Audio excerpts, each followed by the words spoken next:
Well, good afternoon. My name's Norman Fowler, Lord Fowler, and I'm the Lord Speaker. It's a role which I was elected to in July of this year, and it's by my fellow peers. And one of my duties, and I suppose the most obvious duty, is the one that I'm now doing here. It is to sit here in the chamber when the House is debating and presiding over those debates exactly like I'm doing this afternoon. So I'm first and foremost very pleased to welcome you all to the House of Lords for what I think is a very important debate. I mean, it's a very crucial subject. This is the 10th time we've opened the chamber and invited those who are not members of the Lords to come express their views from the red benches. And I'm delighted that the House of Lords is hosting this event with representatives from Speaker's Corner Trust, from English Pen, from Migrants Organised, from Newham Sixth Form College and 38 Degrees, and students from Dearn ALC Barnsley, Malone Integrated College Belfast, Small Heath School Birmingham, King Edward VI School Bury St Edmunds, I went to a King Edward VI school myself, and I hope my pronunciation is going to be good enough for this, Ysgol Cum Raig Bro Morgnog. I don't think that's right, but they're in Cardiff. From Framwell Gate, Durham, James Gillespie's High School, Edinburgh, Joe Richardson Community School, Essex, I hope they're now here, Highbury Grove School, London, St Mark's Catholic School, London, St Francis Xavier's School, Liverpool, the Angmering School in Portsmouth, Wilson School, Surrey, and the University of Bedfordshire. So, you have travelled to the House of Lords today from all over the United Kingdom to share your thoughts and opinions on the important issue of freedom of speech. And I'm very much looking forward to hearing your views and some of your personal experiences. Can I just say a few things about the format of today's debate? First, we're going to start, unusually for a debate in the House of Lords, with a vote on what you think now before the debate has actually begun. Andrew McCallagh, sitting over there, will be timing the speeches today using the digital clock, and Andrew has a bell to signal that you are running out of time, and a very severe bell to say you have run out of time. Is that a hint to me? We will open with 6 main speeches from the 3 different teams, who will each address the primary question underpinning today's debate from a different perspective, and that question is, should there be limits to freedom of speech in the United Kingdom? A subject which is much debated. It will then be opened up to the floor, when I'll be calling on some people by name and on others who may raise their hands if they want to make a contribution. Now, if you wish to speak during the floor debate, could I ask you to clearly raise your hand, and if you're selected, please state your name and your organisation or school and make your point. And I will also remind you that you should speak for the option, obviously, that you agree with. It doesn't matter where in the chamber you are seated for that. So following the floor debate, we will then have the closing summary speeches, after which there will be a chance to vote again for the option you found most compelling. And it might be interesting to see what the contrast is between the 2 votes. So now, you all get the opportunity to vote on the options to test what everyone thinks before the debate starts. Doorkeepers are taking their position. There will be 3 votes, and you may vote only once. Vote early, vote often is not a rule in this place. So please raise your hand clearly so that the doorkeepers can see you and count your vote. And therefore, if I could put you on notice now, perspective 1. Would you raise your hand if you believe no limits, speech should be as free as possible, the best counter to harmful speech is debate, not censorship?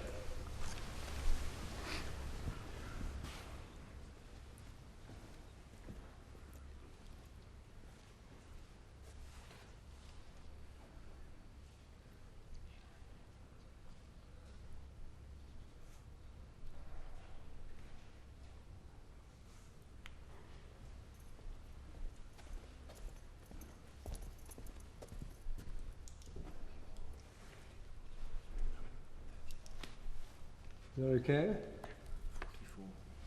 Okay. Thank you very much. Now, please raise your hands to vote for perspective 2, which is monitor it. Speech shouldn't be censored, but the government should be allowed to monitor closely what people are saying and intervene if they need to for security reasons. So all those who are in favour of that.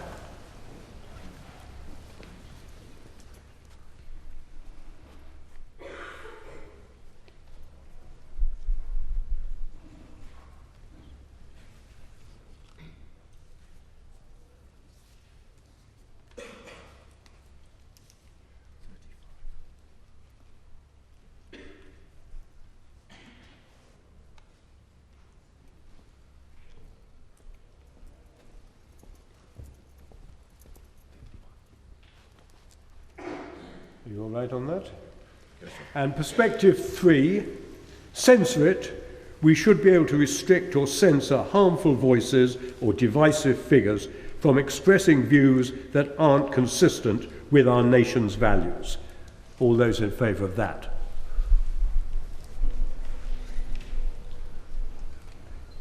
That shouldn't take so long to count.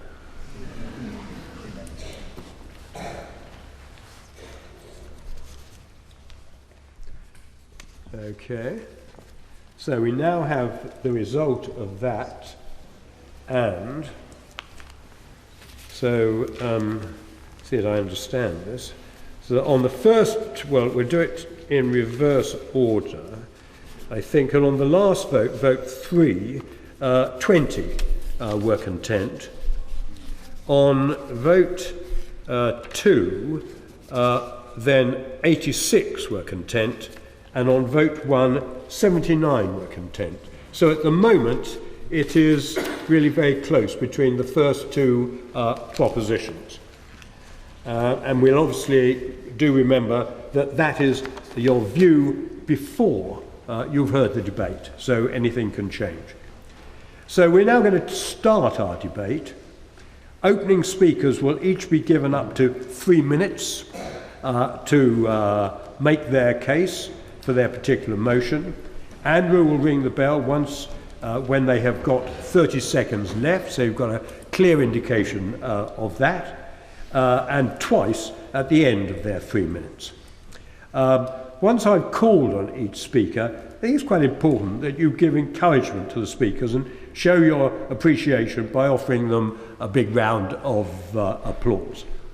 So at any rate, first I would like to call upon Patrick Clark to open the case for perspective 1. No limits, speech should be as free as possible. The best counter to harmful speech is debate, not censorship. Patrick Clark.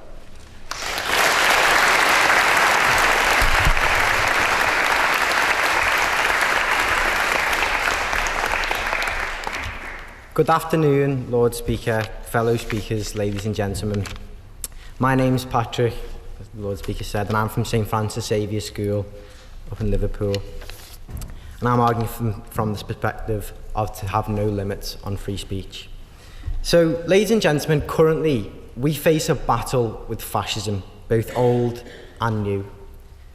The scourge of terrorism in both the Middle East and in its explosive, destructive manifestations in Europe is undeniably a modern-day fascism. As well as this, in the last 2 years, we have seen the fascist tendencies of our past enjoy a resurgence in our politics and in our political discourse.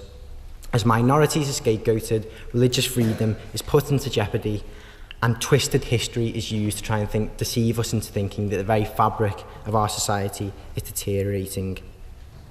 So, ladies and gentlemen, in these circumstances, we must ask ourselves, when the guns are laid down, when the tanks are turned around, what is our greatest weapon against these enemies in the long term? I and my fellow speakers on this side believe the answer to that question is our free speech. Why? Well, firstly, because we believe that if people believe that they are free to express themselves in whichever way they want within the public sphere without being gagged by the state, they are much more likely to buy into that democratic system and believe that that system is the best system, best form of government and society. This ensures, ladies and gentlemen, that system survives and is protected from the attempts of terrorists to disrupt that system and precipitate its collapse. And secondly, our free speech allows us to combat the worst and most pernicious ideas in our society by exposing them to the best and the most informed ideas, like the ideas that will be raised today by various speakers. Because it is then and only then that they can be exposed to be the hollow, bigoted and twisted fallacies that those extreme views really are. So, ladies and gentlemen, you cannot achieve this, you cannot achieve these outcomes if you limit free speech and drive these ideas underground, where they are only left to fester, to grow, and to become more extreme and dangerous.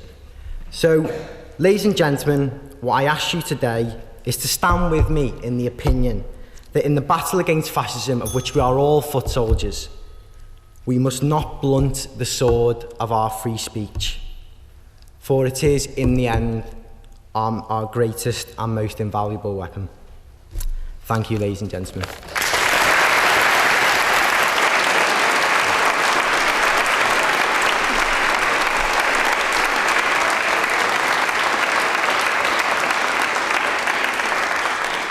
Thank you very much indeed. And I'd now like to call on Casey Brookfield to open the case for Perspective 2, monitor it. Speech shouldn't be censored, but the government should be allowed to monitor closely what people are saying and intervene if they need to for security reasons.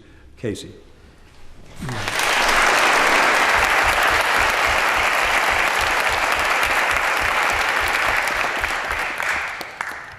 Lord Speaker, ladies and gentlemen, my name is Casey Brookfield and I'm here from St Mark's Catholic School in London. Here in the United Kingdom, we're extremely fortunate to have the right to freedom of speech. However, despite this being a very significant privilege, it's also a risk and can threaten the security of our country. Therefore, I will be discussing the benefit of our government being able to monitor freedom of speech within the UK via internet tracking and police intervention. No one should be denied the right to freedom of speech, the right to have and voice one's opinion without the risk of persecution. However, certain groups within society use this right to spread hateful, hurtful messages, and this must be stopped. In this day and age, social media is virtually unavoidable. An individual is provided with many opportunities to express their opinions, and often this can be used as a means of expressing views that discriminate against large groups within society, such as homosexuals, racial groups, and religious communities. A lot has been written in recent times about how extremist groups are becoming increasingly more active on social media, using platforms to raise funds, radicalize, and recruit. This is one of the key reasons why complete freedom of speech is both unrealistic and dangerous. If in the UK we had complete freedom of speech, vulnerable members of the public would have no protection from radical groups who threaten the social security of our country. The government should have the right to monitor activity across social media and remove discriminatory, radical, or dangerous posts. Another issue with complete freedom of speech is the potential for newspapers and magazines to release controversial articles that may cause national uproar. An example of this was in France, on Wednesday the 7th of January 2015, the fateful day when the offices of a satirical magazine were barbarically attacked. Before the attack, the magazine had released an issue that mocked Islam, which is said to have been why the attack happened. This attack was barbaric, claiming the lives of 12 innocent people. However, despite the world standing together in condemnation of the attack, Some also questioned why the magazine was able to release content that was so offensive to particular groups in society. If monitored, it could be argued that the horrific attack could have been prevented. Attacks like this also happen on a smaller scale, where individuals engage in conflict over something hurtful or offensive that's been said. This disrupts society and could be avoided by monitoring freedom of speech. Everyone is entitled to freedom of speech.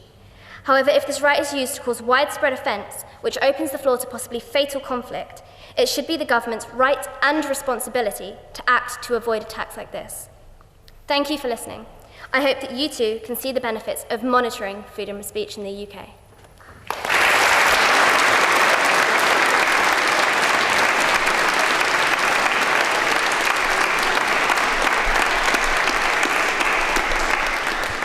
Thank you very much indeed. And I'd now like to call on Andrew Hedges to open the case for Perspective 3.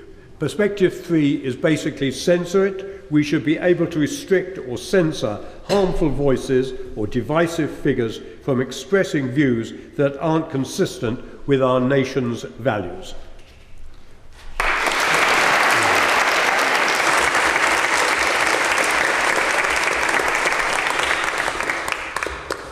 Lord Speaker, good afternoon. Ladies and gentlemen, good afternoon. I'm Andrew Hedges from Framwellgate School in Durham. We believe in liberty. A famous liberal philosopher said, "Liberty of the individual must be thus far limited. He must not make himself a nuisance to other people," meaning liberty is reciprocal. To infringe on another's ability to enjoy social life is to infringe on their liberty. Degrading, abusive language has a negative effect on people's lives. Young people are at the forefront of this abuse, and it would be negligent not to act on this. Over half of LGBT plus young people have experienced homophobic abuse in our schools. This is not acceptable. We live in a free society, but the government constantly restricts our actions. This protects the vulnerable in society. It is the basis of our laws. Limitations on our freedom are a cornerstone of liberty. The abuse of others is not integral to our freedom, quite the opposite. It prevents true freedom. Many argue that censorship prevents political debate, but discriminatory insults do not add to debate. We currently have MPs issued with rape and death threats on social media. The escalating severity of abuse cannot be ignored. In a censorship-free country, should we ignore this? Should we allow threats to someone's life? Some like to demonise political correctness, but why is a PC culture seen as negative? It was not uncommon for people in the 1970s, including doctors, teachers and the police, people we should all trust, to use racial slurs, to openly make sexist comments and to shame others for their sexuality. Some teachers would refer to BME pupils on the register as the black spot. Surely that this is no longer acceptable is a sign of progression in our society. To allow the spread of discrimination into mainstream culture not only has implications for individual freedom, but for freedom of all of us. The effect verbal abuse can have, depression, anxiety and paranoia, shows us this must be tackled. We can prevent this through regulation of public speech. The government would not monitor our conversation. We have a right to privacy and a right to be an individual free from the state. But newspapers will not be able to incite hatred, will not be able to lie, and shouting in public to incite violence will not be allowed. It's often said we should allow controversial speech so we can challenge it, but only if you can be sure people won't self-harm, won't be made to feel isolated, and won't be harmed. But you cannot assure us of this. This is why we must back regulation, because we will not abandon ethnic minorities, we will not abandon women, and we will not abandon the young people of this country. This society should work for everyone, not just those with the loudest voices.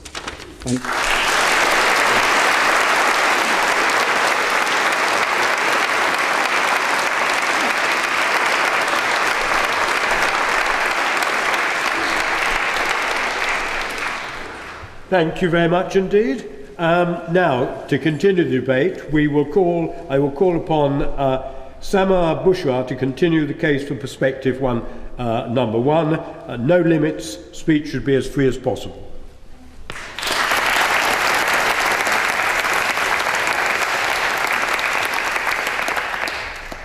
Good afternoon, Lord Speaker, fellow speakers, and all of you ladies and gentlemen who are here today. My name is Samar Bushra. I'm from Migrants Organize. I come from Herefordshire, where I work as a case worker in the resettlement program for Syrian refugees. I'm a migrant. I come originally from Sudan.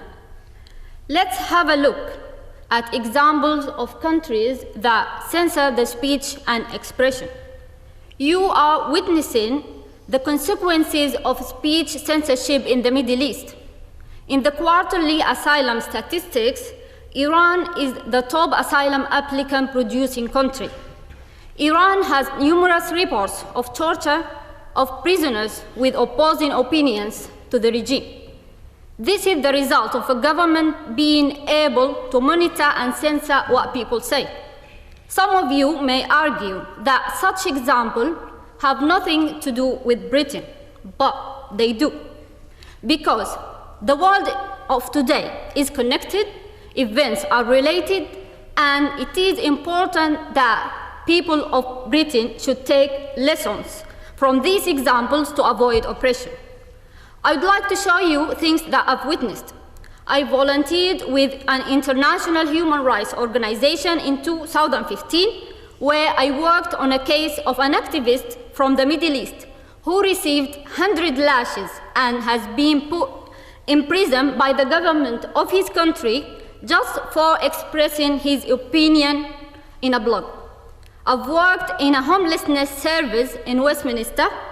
I worked on cases of many refugees and asylum seekers who had to flee their homes and families because of their political and religious views and sexuality that their governments disapproved of. They sleep rough in the street, developed illness and severe mental health issues. In Sudan, where I'm originally from, people are persecuted for daring to mobilize for a better social and political future. My friends and I have been chased, beaten, and put in detention for speaking in public and walking in demonstrations. If we support censorship, we give the government the right to silence its people. It is important to say that calling for no limits on free speech does not mean tolerating hate. We must stand up to racism, xenophobia, and discrimination. Civil society, minority groups, and grassroots movements should be strengthened and activated for this purpose. My London migrants community supported me in my dispute with my landlady when she said, I will not find a new job because I'm black, I'm not from this country. Activists also supported me after a racist incident I was victim of months ago. I have been called bad names and have been asked to go back to Africa. Powerful civil society is the tool for change. Through understanding power and collective leadership, we are able to make a healthy and productive society. Thank you.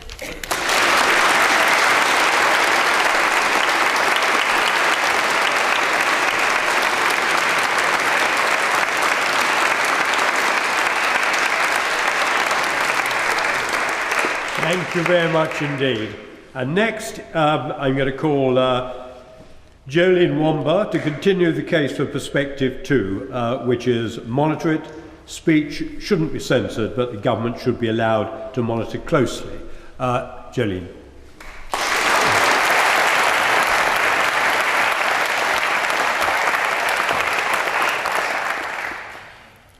This House believes in the motion that speech should not be censored. However, Lord Speaker, it is imperative that the government should be allowed to monitor closely what people are saying and intervene if necessary for the sake of national security. A key feature of our democratic society is individual liberty, the notion of freedom of speech. Freedom of speech is a human right which people rely on to be able to raise their voices, concerns, and express their opinions without fear of retribution.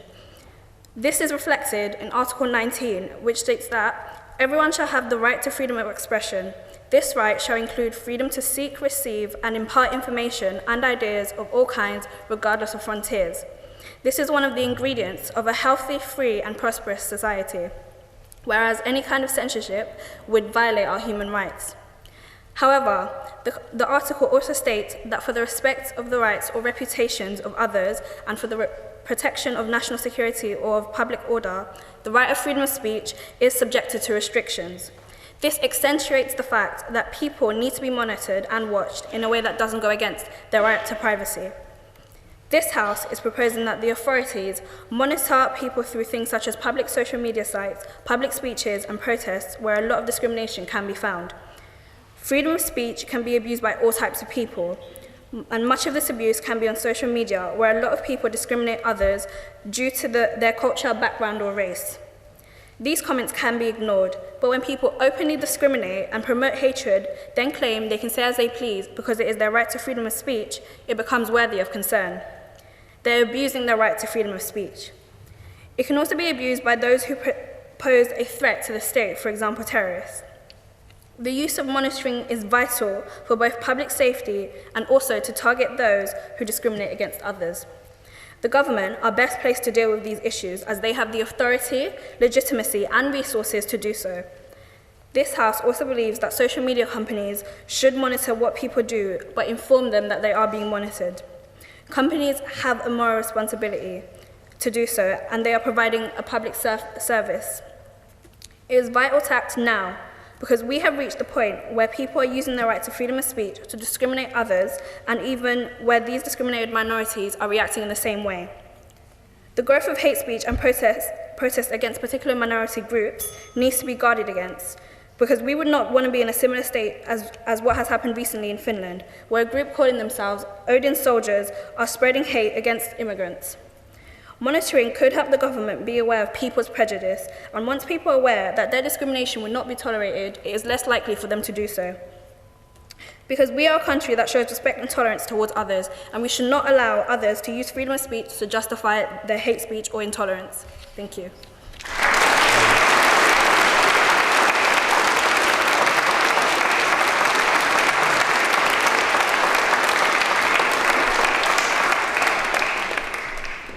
And now, Aisha Zulfikar, who will put the case, Perspective 3, Censor It, We Should Be Able to Restrict or Censor Harmful Voices or Divisive Figures from Expressing Views that aren't consistent with our nation's values. Aisha.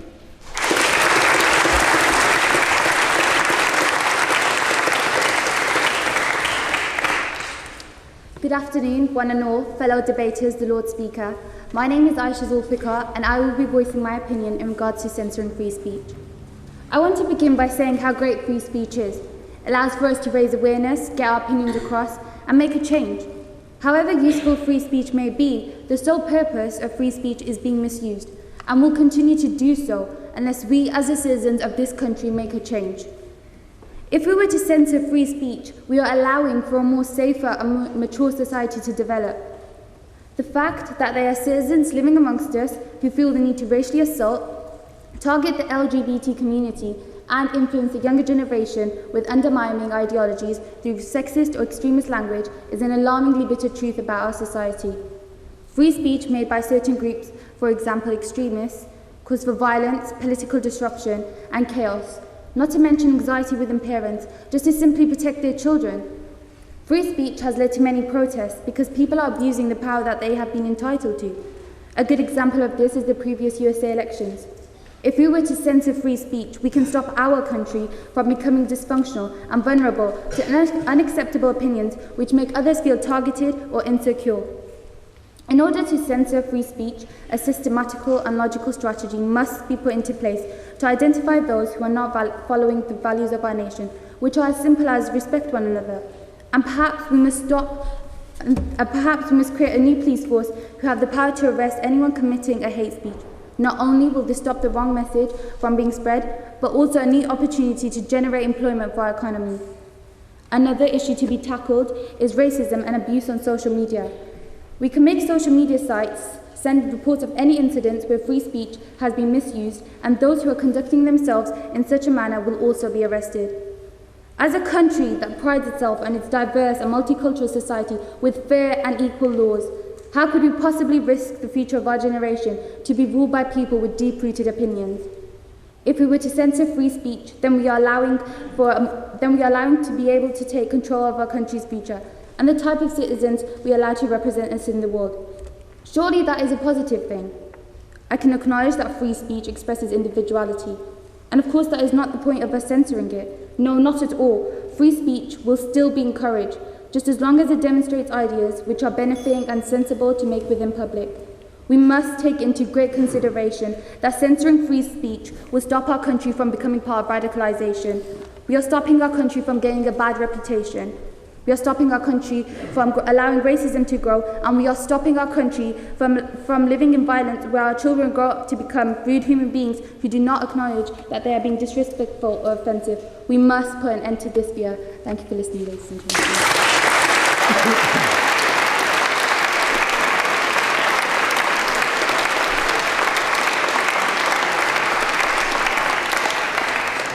Thank you again very, very much indeed. So, thank you for the opening speeches. I think the cases were extremely well put by the opening speakers. It's not easy putting a case in 3 minutes, but they did extremely well. We'll now begin with the floor debate, where contributions from some pre-prepared speakers, those whose names I will call out, and they should be no longer than 90 seconds each, so 90 seconds is really quite a challenge. Those of you wishing to make impromptu contributions, and whose hand I select on an entirely arbitrary basis, from those raised, again have 90 seconds in which to put the case. And Andrew will ring the bell once to signal that you are out of time. When I pick you, could you please remember to state your name, school, organisation before making your points. So to begin with, I would like to call Gareth Shepherd to argue for perspective number 1.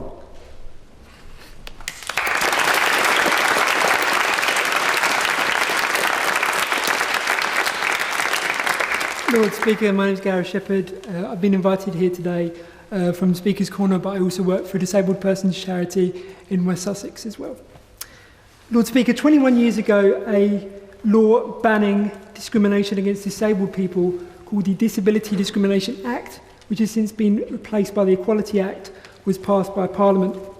The merits of this law have been up for debate for a while, but there can be no doubt over the effectiveness of the direct action campaigns carried out by disabled people throughout the 80s and 90s, which helped create a real movement for change. This change has even trickled down to local level. Without the DDA being passed, my parents wouldn't have been able to stand up for me against the mistreatment that I endured when I was at my secondary school. But unfortunately, there are many other countries in the world where this kind of change is unable to take place because speech is either continuously monitored or even censored completely. Lastly, I would just like to remind everybody in the chamber this afternoon, before they make their final vote, to just think about the many millions of people in this country who are in marginalised groups, myself included, for whom the right to free speech has not only helped to change lives, but has helped to save lives as well. Thank you.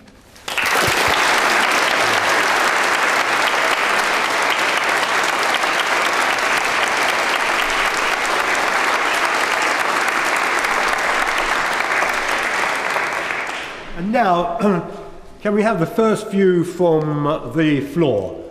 Yes, sir. Thank you, Lord Speaker. Kashmir Hawker, proud to represent 38 Degrees and also a Sheffield Hallam politics student. Lord Speaker, fellow debaters, free speech is an area for people to preach and a wonderful platform for all to speak. And from asking people what they thought, things that came up saw a clear victor in my quite weird questioning war. And that was perspective 1, as it clearly enables the mission for safe debate to be won. Despite an NUS survey in June stating 38% of students would want UKIP banned from university campus. Surely banning them for the sake of a view or two would be badly wrong for hearing the proper views of me and you.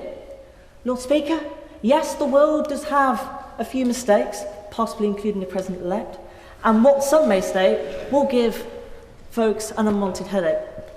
But despite these bads, and for our amazing teachers within education, a will for free speech to be written into the Constitution, well-structured programmes within the media, fair political campaigning, no massive spying on internet data as it soon will be through the Snoopers Charter, and finally a debate like this. The views of those wanting to have a voice will for democracy be a bliss. So support perspective one, and honest, fair debate will make free speech a lot more strong. Thank you very much indeed.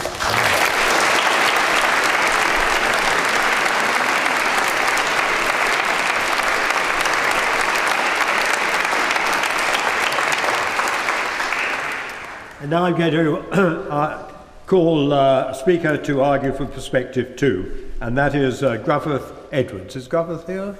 Yes.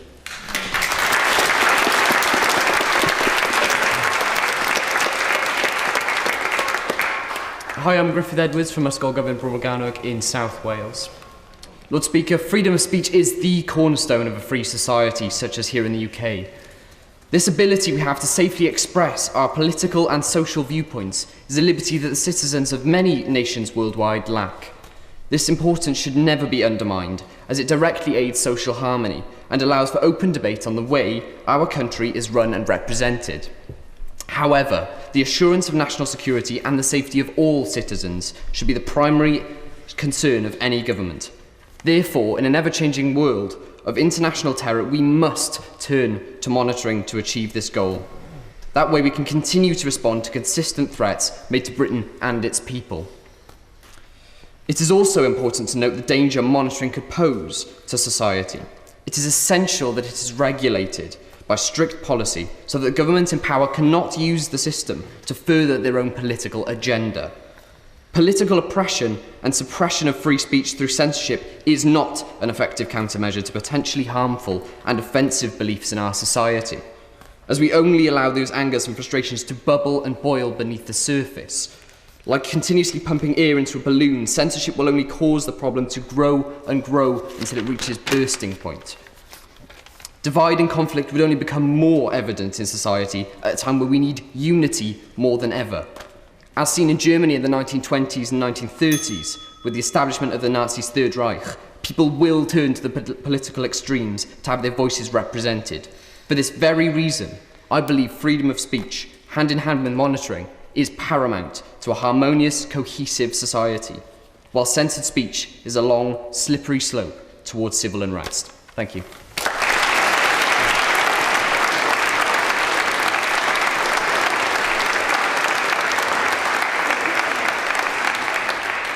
Thank you very much indeed. Now, we want two contributions now from the floor. How are we doing? Yes, right over there, the front row. Thank you, Lord Speaker. Today we have heard a politics lady from James Gillespie's High School. Today we have heard that for us to be a united country, for us to have unity, that we must first censor or monitor our speech. Democracy is not something that is automatically given, it is something that must be fought for and that we must maintain.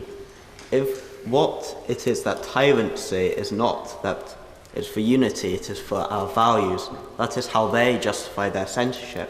If we are here today to protect our values, if it is necessary for us to first monitor or even censor those values, are those the values that those are the ones we need to maintain. Britain, we are fighting evil in this world, terrorism. But to fight that terrorism, to fight this monster, we ourselves must make sure we do not become monsters ourselves. If we are to maintain our values, if we are to maintain our principles, it is vital that we do not go down to the level of those we are fighting. If we are to maintain freedom throughout the world, if we are to represent that freedom, that ideal of liberty, of democracy, of equality, then it is necessary that freedom of speech is maintained and that we do not lower ourselves to the levels of tyrants and terrorists in the way we censor and monitor that which we believe and speak as our values. For it is our values that define us. It is our values that will be our legacy for generations to come. And if we are to be seen as a people who will fight for our values and fight for the systems that we hold so dear, we cannot corrupt those values. We cannot corrupt those beliefs. This must be fundamental in our fight for a better future and for a better country and world as a whole.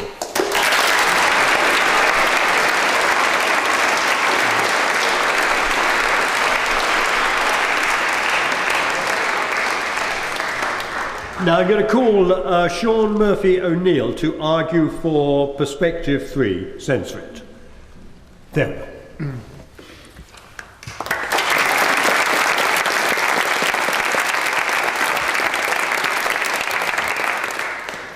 Good afternoon, Lord Speaker, and today I'm going to be telling you why censoring our own country is not only justifiable, but also sensible. So on the first topic of the media, so we think that it's clear that many people are heavily influenced by the media itself, newspapers, as well as TV shows, things like Fox News, for example. Now, we think that as well as being untrustable, many people are often biased in opinion from the information they actually gain from the media itself. Now, in turn, on our side today, what we believe will happen is by actually censoring these parts of the media, the majority of people will be able to get out a truthful message which allows them to conduct their own more fair and reasonable opinion on any matter of which is broadcast widely. So, a second topic, which is about the harms that can actually come from the ability of the overusage of freedom of speech. So, whilst freedom of speech is certainly a romantic idea which contains the prospect of everyone being able to say as they wish, we do think that many people actually abuse this system and speak in ways which can be discriminative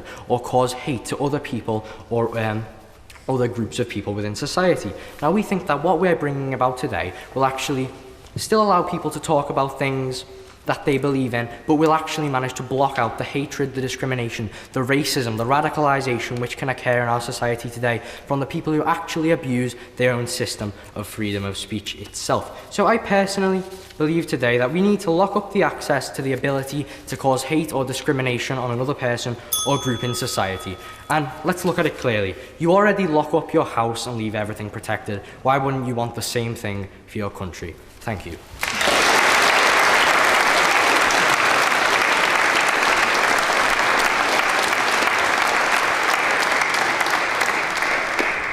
Now, we've got 3 contributions from the floor. First one, yes, sorry.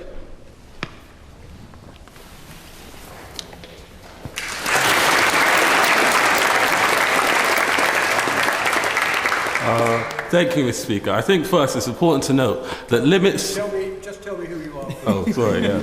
Toye Oladini from Wilson School. Thank you. Okay.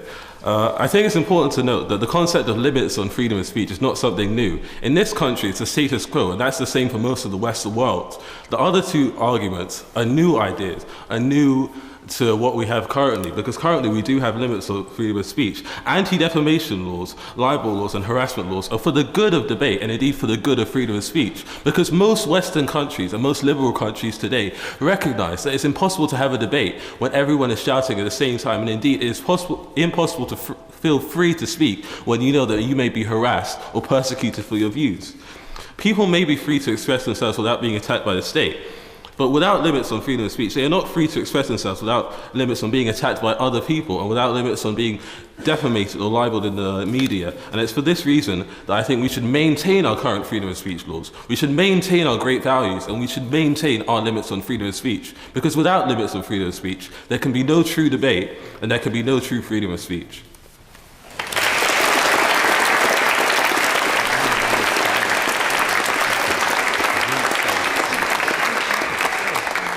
Contribution from the floor. Yes.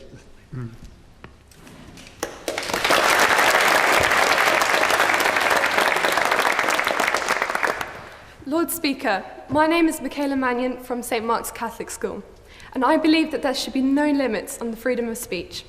This is mainly because I don't think that the government should have the power to pick and choose what they deem to be unacceptable or acceptable. That would be the principle of a totalitarian society, where the term freedom of speech is meaningless.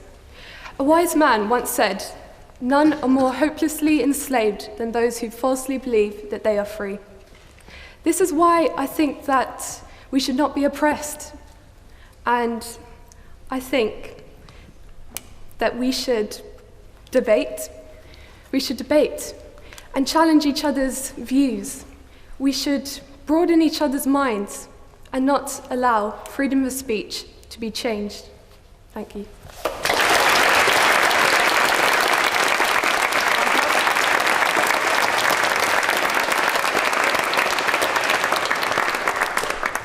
Contribution. Right over there. Lady there. Yeah, you're turning round. Yes, you.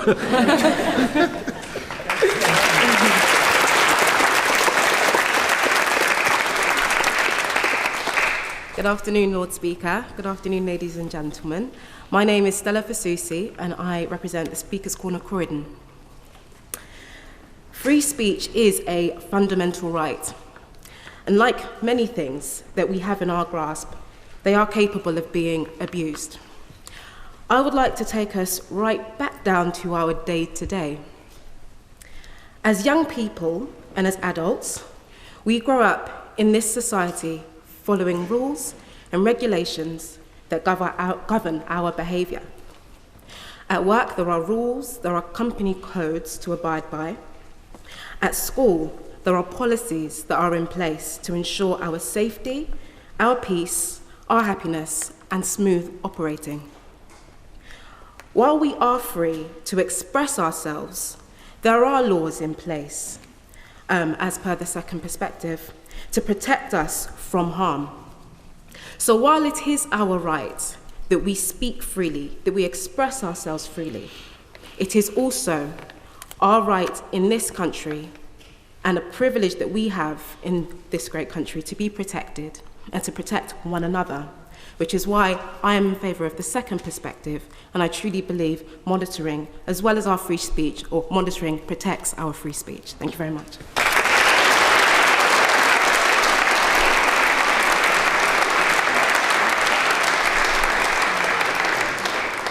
And now, Shireen Faraz, who's going to argue for perspective 1, no limits. Shireen. There we are.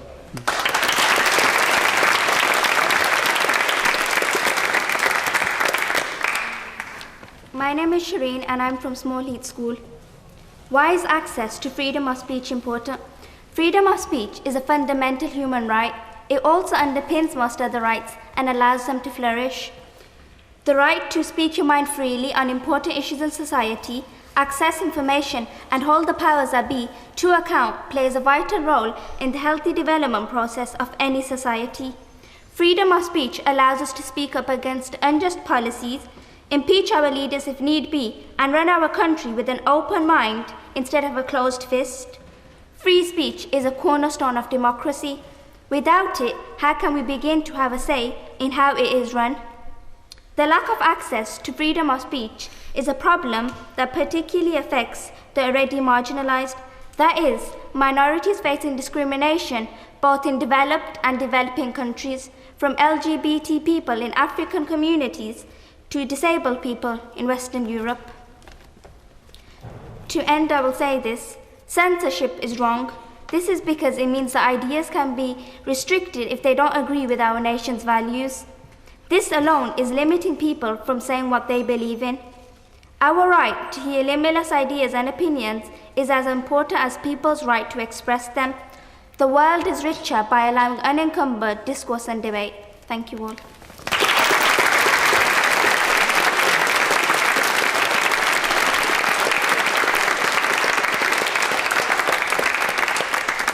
Two contributions from the floor. Let's take you there. Yes. Thank you.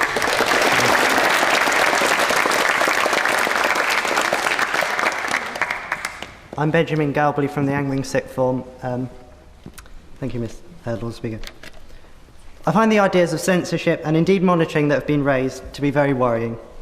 Perhaps the most prominent example of censorship in the UK and elsewhere is the no platforming found on university campuses. I, like all people here, want the vulnerable in our society to be protected, but censorship does not help.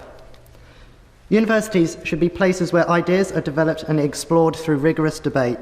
Censorship provides no substantial protection for the vulnerable and instead allows negative ideas to fester and go unchallenged, especially since social media can be used to disseminate ideas far easier than podiums in universities.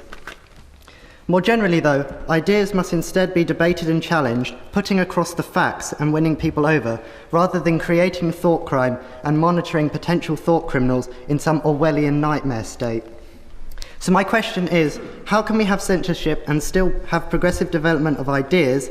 How can you stop these negative ideas from festering? And how can you protect the most vulnerable through censorship and monitoring? Thank you.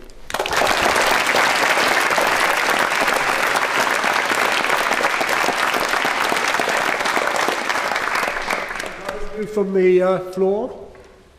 Yes. Hello, thank you, Lord Speaker. Thank you, ladies and gentlemen.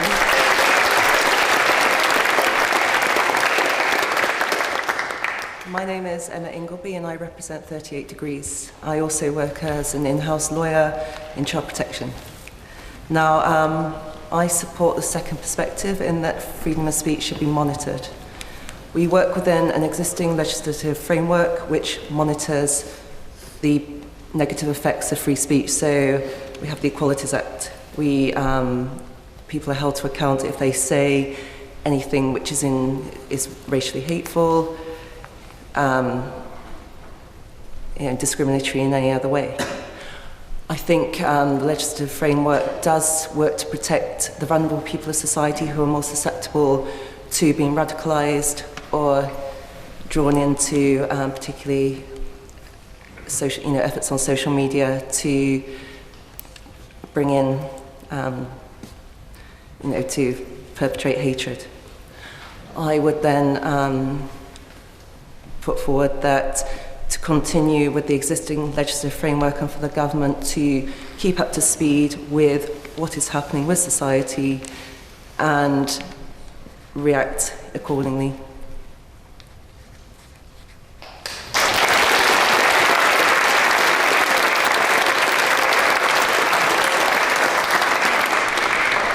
Now, Keir Sharp to argue for Perspective 2 monitoring.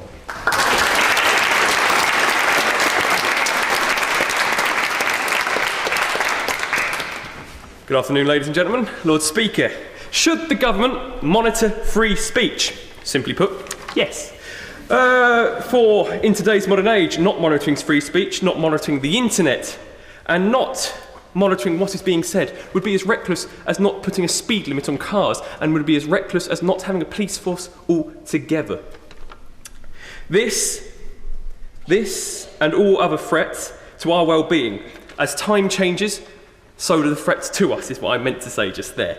It's only logical we create security which matches these changing threats. This is not a simple task of spotting terrorists, my friends. This is a matter of securing our future. By monitoring free speech, we create a circumstance where dangerous individuals are suppressed and the average person is safe, like me or you. As a democracy, we must realise where our limits are. And as a state, we must realise that if we want to truly be safe, we must sacrifice the needs of those few who would hurt us to help the needs of the many. Censoring everyone outright would be a catastrophic undermining of our natural rights, but allowing everyone to speak freely would only breed a cesspit of negative opinions and negative peoples. Security is key, and if the government wants to fulfil its role to protect us all, then it should take steps towards our future now, enabling our cyber security, enabling our national security, and enabling the security for everyone in Britain. Ladies and gentlemen, thank you.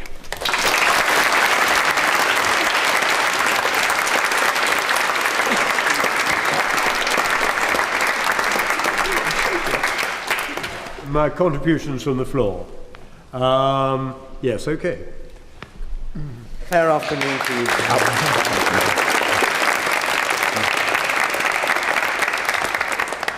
A fair afternoon to you, Lord Speaker, fellow speakers, everyone in the House today. I am Oscar Brunetko, representing the St. Mark's Catholic School. Now, I personally believe that we should monitor, of course, free speech to prevent essentially speakers of views in favor of illegal terrorist organizations from festering and drawing recruitment.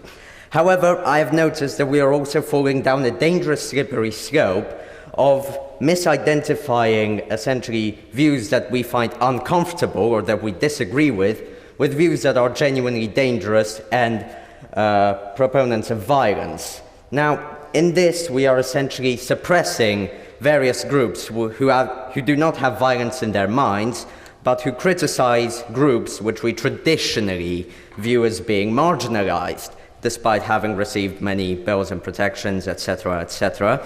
And in this, we censor them, believing that we are doing the right thing in stopping some perceived sense of danger, when in reality we're just censoring normal people who want to express views that are against the current, alongside with views of terrorist organizations. We must, of course, censor views to violence and genuine hatred, but we must encourage criticism and views which are against the norm and not censor them. Thank you very much.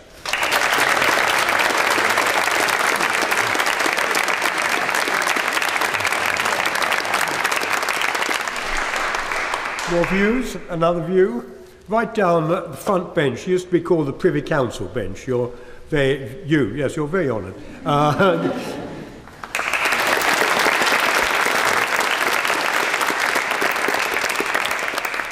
Good afternoon, everyone. My name is Jordan Dorling, and I'm from the University of Bedfordshire. And I'd like to make an argument for the completeness of free speech. I believe that I'll begin by discussing a point about political correctness raised earlier. And I'd like to state that political correctness is impossible with censorship. With censorship, political correctness and the idea of it would be an illusion. This is because political correctness is nothing but something that it deals with the symptoms. It doesn't deal with the actual problem. The problem of these people that hold intolerant views is the fact that they have these views. It's internalized into them, and we need to root that out by challenging their views at their heart. We can't just deal with what they have.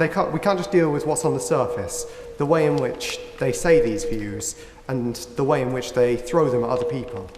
Now, monitoring is a viable option. However, I believe it also comes with some dangerous side effects. I believe that the monitoring of free speech is something that would eventually be seen as a lesser version of censorship. Because if you know that your speech is going to be monitored, you are not going to state your opinion outside in the social space. And the problem is, all of this drives it underground. It doesn't actually deal with the problem, it just drives it underground and means that it just festers under there, where discussion is able to be perpetuated between these same people in an echo chamber. And when you bring someone in, what choice do they have other than to, I guess, agree with the majority because they don't want to go against it? Now, if you do censor these things, you give these people with the intolerant views the ability to use the fact that you're censoring them to breed pity from people, which attracts them to their side, which is a huge problem, especially considering the fact that it's a democracy and people want to be heard. People don't like it when their views are not, when they feel like their views are not heard. So if they have those views and we are just censoring the ability they have to say these views, then they are just going to feel persecuted. They won't feel like they actually have a voice within society, which is the opposite of what we want to happen. Now, free speech itself... Sorry.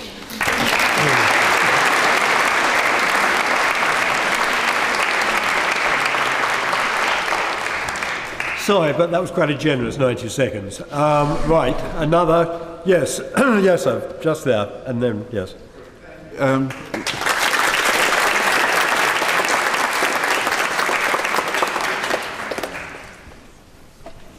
Lord Speaker, ladies and gentlemen, my name is Nero Ugujabo, representing Croydon Speakers Corner and Croydon BME Forum.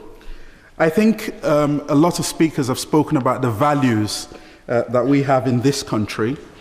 And if you live in a country where freedom of speech is restricted, you'll find that those values are quickly eroded. And I believe you would not want to be arguing for limitations to freedom of speech. There are a few things that people have said, which I just want to touch on. One of the responsibilities that you have, speaking to the young people, one of the responsibilities that you have as a citizen is a duty to speak truth to power.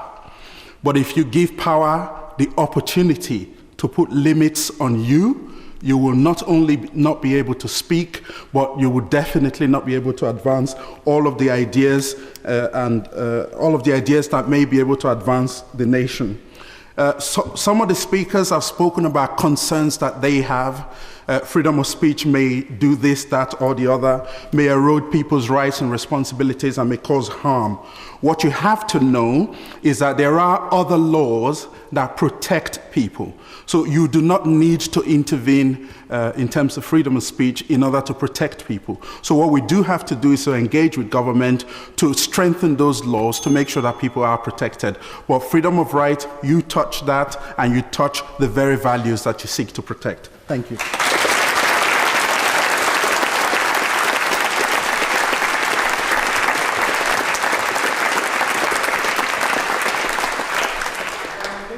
Peden, who's going to argue perspective 3 on censorship. Where are we?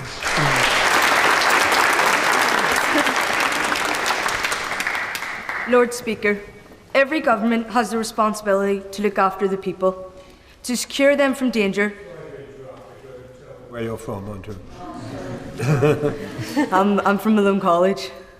Right. Every government has a responsibility to look after the people, to secure them from danger, to keep their way of life safe and to protect them from those who would do them harm. This is called doing it for the greater good. But there is no greater good in today's society. Homophobic, racist, sexist and downright offensive views are normalised in today's society. It can be done if a stricter law is put in place. I propose that social media, such as Twitter, should be closely censored. They are said to be safe spaces, but who is safe from the constant attack through by media personalities, people who frequently exercise their freedom of speech, but it has gone to a point where it is abusive language that should be censored. Should we really let people be able to tweet every hour, whenever they want, just so they can put someone down, because free speech is not the same as hate speech? Hate speech makes you lose self-respect for themselves, it shreds people apart and rips up society. Studies have shown that those who check their social media most frequently are 2.7 times more likely to be depressed. Since 2009, anxiety rates have doubled and suicide rates have gone up 60% due to social media, as people are now using it to hurt one another and make themselves feel powerful. This could all be prevented if speech is censored. Thank you.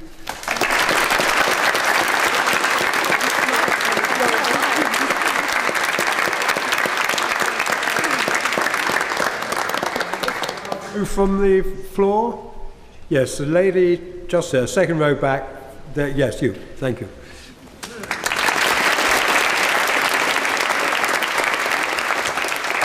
Good afternoon, Lord Speaker, and good afternoon, everyone else around me. I'm Nuzat Mia, I'm from Somali School. I'd just like to say, as a student from a secondary school, freedom of speech is what carries us day to day in our daily lives. Even here today, we are voicing our opinions. That's freedom of speech. For example, monitoring and censoring, that is seen as taking a civil right from a human being born in a democratic country. And freedom of speech is what has been taught ever since we were born. From that first cry is what we know, that we were hungry for food.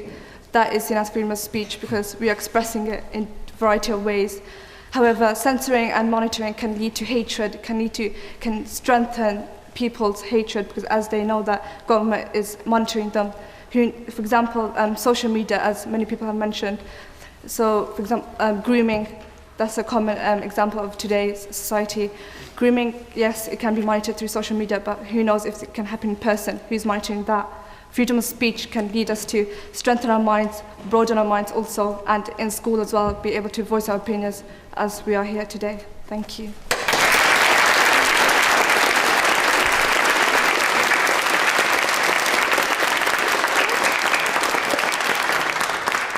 And another view, perhaps on this side, gentleman there.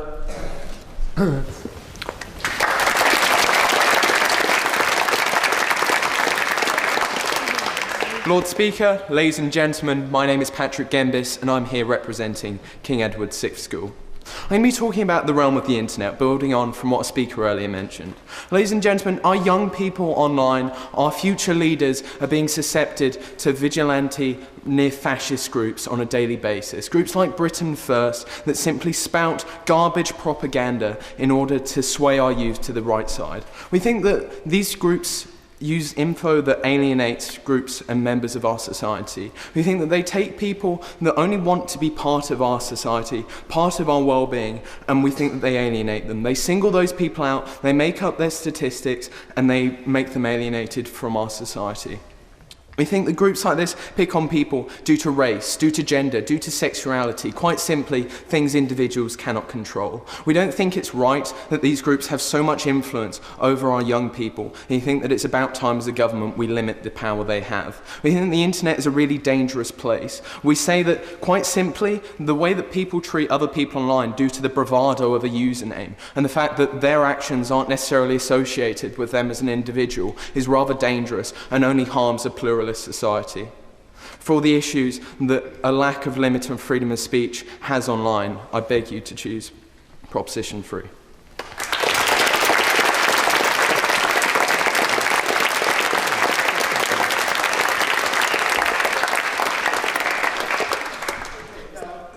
Rebecca Burgess is going to argue for Perspective 1. Rebecca, there we are.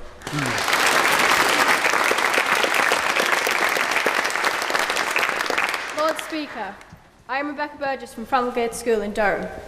To be free is to act or do as we wish.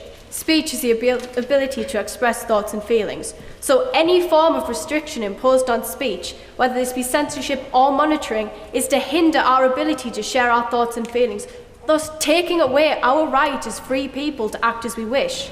An attack on freedom of speech is an attack on freedom to be heard, to listen, and to think. Without the freedom to listen, we cannot evaluate our thoughts. Without the ability to think freely, we lose our individualism. Think of it like a machine. The machine needs screws to be held together, but to work correctly and complete its task, it needs other components to work with it, all different, but all vital to its ability to function. What sets us apart from machines is having diverse thoughts. In order to grow as a society, we must be free to challenge and question what we see. We have a right to be exposed to all views and opinions in order to make a decision of our own, ensuring that it truly is ours. Who can decide what is right and wrong when the judgment itself is subjective?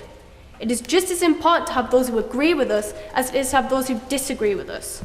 It has been said that if we do not believe in freedom of speech for those we despise, we do not believe in freedom of speech at all. If people can't voice their views, then we cannot challenge them. If an idea is suppressed, it cannot be addressed. Don't silence speech, educate and teach.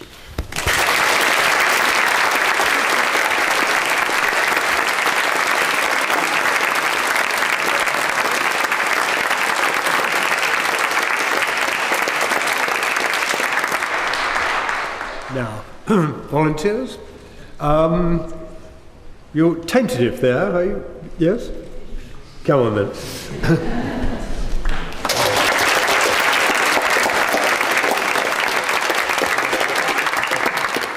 Afternoon, Lord Speaker. I'm James Craig from Framgate School, Durham. We hear a lot about how censorship is designed to, protect minorities, to unify society and prevent division. What about the division that censorship brings on? By censoring someone's views, you tell them that their views aren't valid, and thus, by doing that, I feel you imply that they as a person do not matter as much as those with valid views. In a way, it's almost a form of, elitism, where only those with mainstream views matter as people in our society. I think to censor freedom of speech is not to fight marginalisation and division, but rather to simply create it. Thank you.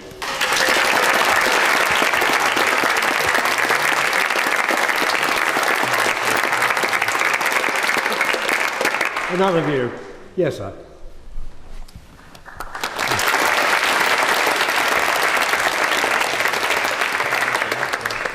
Lord Speaker, Mark Taylor from Lichfield Speaker's Corner.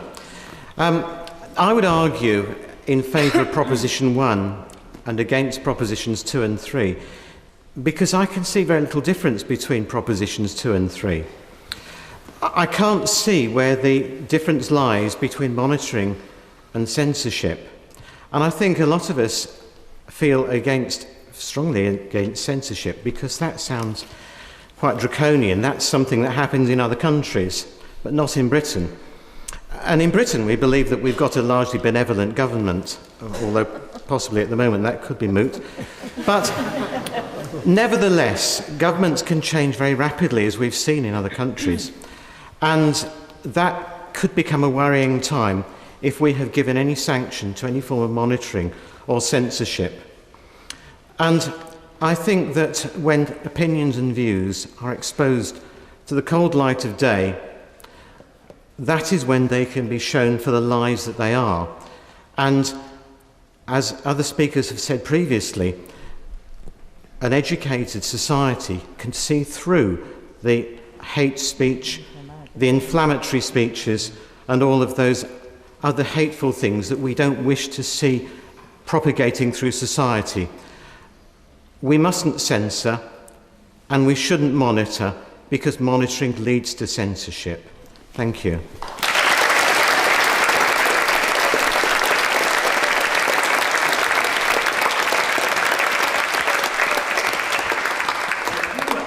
Now, Julia Kaludi, you're going to argue for Perspective 2.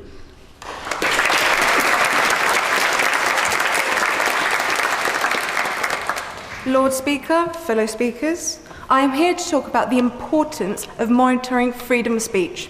I have 3 points: significance, scenario, solution. Significance. Why is it important to monitor speech? Even in law, freedom of speech is not an absolute right. It is a qualified right. According to the Human Rights Act, Article 9, freedom of thought, belief and religion, as long as your belief is worthy of respect in a democratic society, it will be protected under this article. This is why it is important to monitor speech, as it can protect public decency and morality. Also, it can protect minority groups from discrimination. Scenario: a young woman named Alex, stating her opinion online about equality amongst all. But yet, she is discriminated, she is harassed to an extent her well-being is in jeopardy. Who is to stop it? Who is to stop this abusive speech becoming action? Unrestricted free speech is dangerous. Solution: the effect of monitoring speech will prevent hate speech and hate crime. In result, allow everyone to feel safe, no matter the differences amongst them. Just because there are differences amongst all of us does not mean we should be victimized for them. Thank you very much.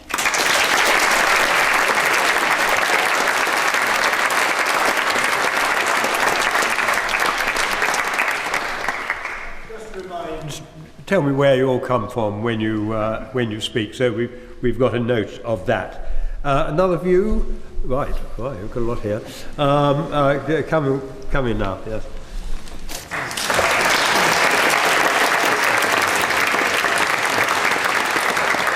Thank you, Lord Speaker. My name is Matthew Kayanja, and I come from Wilson School. And I support Perspective 1 because, put simply, freedom of speech is the last defense against government tyranny. Because once a government can control the narrative, can control people's ideas, they can control the people. They say we need to censor it when it crosses a line, but when that line is set by the very people that freedom of speech is meant to defend against, how can we expect the public good to be served? Of course people say this is hyperbole, this can never happen. But look at President Erdogan's Turkey, where for the security of the country, people are taken away in the night for extremely tenuous links towards the failed coup that happened in that country. The security of the country, when used as a defense of restriction of speech, is very often a synonym for the security of the government. And this is what leads to tyranny. Maybe not today, maybe not tomorrow, but when precedent over law by law is put on by limiting free speech, the next generation is put in jeopardy. Our country was very different a few decades ago. People like Alan Turing were chemically castrated because they were homosexual. Luckily, we've moved on from this. But in the future, we don't know what our country will be like. We don't know the ideas that will shape it. But what I do know is that I don't want the narrative to be made by the few people at the top. I want it to be made by the people. Thank you.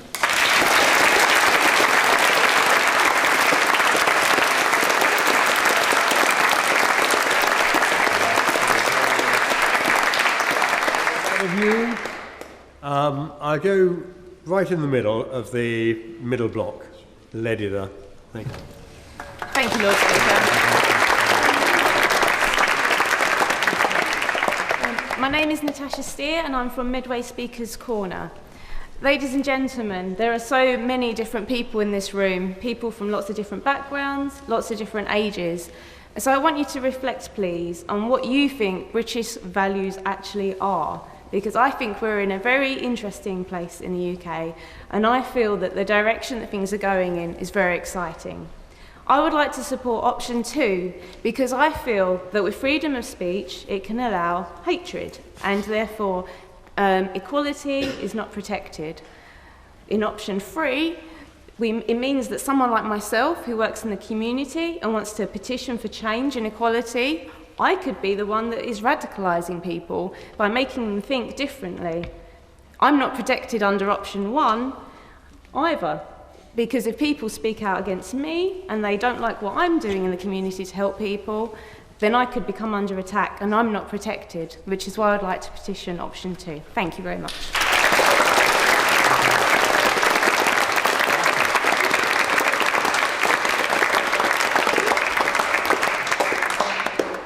Sharif, is she here? Ah, there we are. Option for perspective 3. Thank you.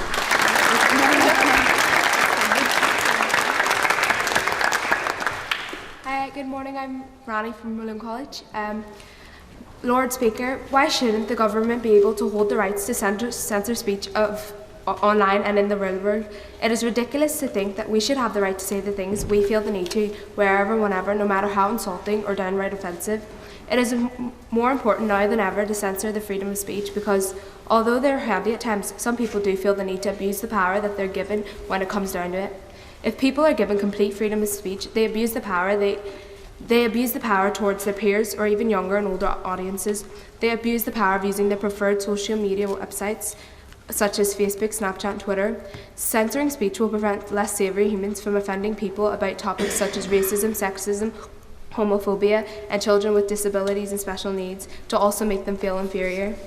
A very well-known media personality that suffers from Peter-Wilson syndrome, autism, blindness, has said, "I've had enough of this," when they mention the online bidding he gets from being different from the other children. You may argue that not everyone does this, and certainly the majority don't, so why should they be censored by the government and why when they're completely innocent? Yes, I agree, but the government should be able to identify these people by their previous behaviour. It is now time for the government to notice and censor the people who are saying these things out in the open just because they have been granted freedom of speech. Thank you.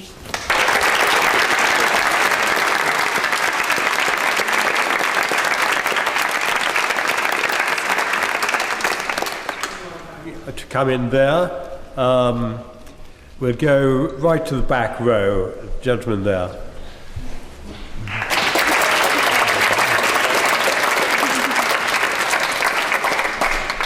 Thank you, Lord Speaker. My name is Ethan Brennan. I'm here with King Edward VI School, and I'm here with the Proposition 2. And I feel that that's right because you're doing your country a service. You're protecting their people. You're protecting your people by monitoring what other people say. So then it can be dealt with as it should by legal action.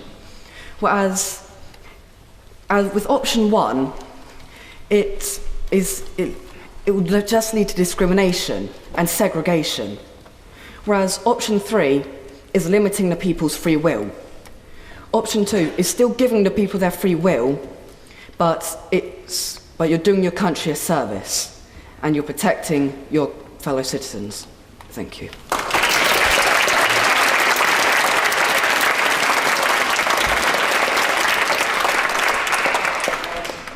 Hetman, who's going to argue for perspective 1.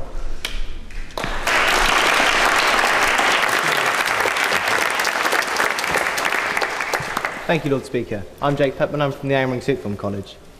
Freedom and security are two values we will all fight for. It can be said that these values conflict. In fact, they go hand in hand. The ability to say what we please creates a platform for us to debate, discuss, and disagree. We can generate real change and create a nation which benefits everyone, because fundamentally, democracy is based on the very principle of disagreement. That's why we're here in these very chambers today. It could be argued that absolute free speech leads to increased prejudice. However, it is much worse if these ideas are hidden away and fester in the dark. Only if people are allowed to express their views and others are equally free to disagree will there be an improvement of understanding and for progress to develop. This has always been the cornerstone of any modern society. This brings me on to monitoring. To identify the individuals that pose a threat, the government would have to collect vast amounts of data on every citizen. States that monitor their citizens tend to take an oppressive stance. We've seen this before with states such as South Africa, and the same thing is happening again in North Korea. It is easy to stand here today and say, well, what have you got to hide? But would you want to live in fear of your government? What we propose allows a society to be just and free without mistrust. This is a question of morality being put into the hands of people with biased political agendas. Who's to decide what's right? This is a slippery slope which could easily lead to governments using a charter to censor opposing views and to control the people while using the argument that is merely for your security. Thank you.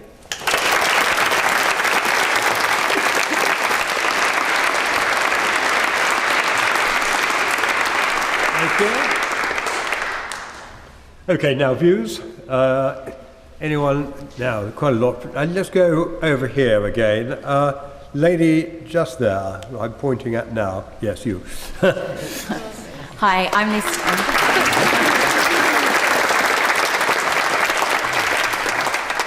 I'm Lucy Cooper and I'm from King Edward VI School. I think at the moment, free speech is really important. It creates the society we have, which is diverse and interesting. But I think equally we need to protect and help those people who live in diverse societies. Because I think free speech has a dark side that you see when people are scared to catch that bus or scared to walk down that road because of their race, religion, or another trait.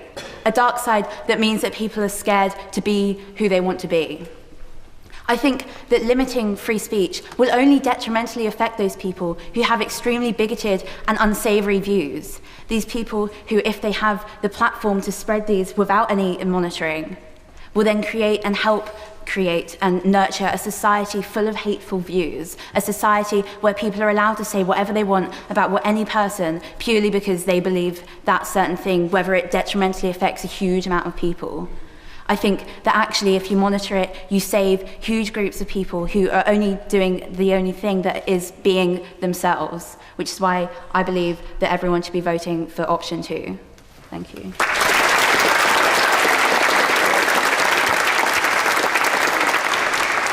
Thank you very much. I think I've gone to King Edward VI School. I know I went to a King Edward VI School, rather too much at the moment. Now, let me go somewhere else. Yes.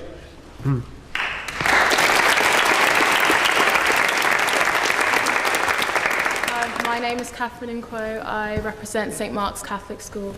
Lord Speaker, I believe that we should monitor freedom of speech. There have been various incidents where political leaders have used their freedom of speech as a stepping stone in order to use misogynist, racist, and sexist terms. This therefore disturbs the peace, which is a human right which should not be ignored. Another example is bullying. Hurtful things that people see online makes them depressed and commit suicide, which is something that we shouldn't be seeing. Freedom of speech should be valued, however not abused. Thank you.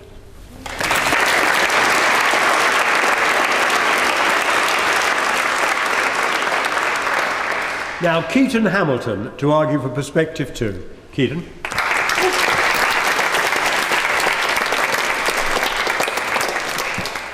Lord Speaker, ladies and gentlemen, my name's Keaton Hamilton and I'm representing Malone College from Belfast.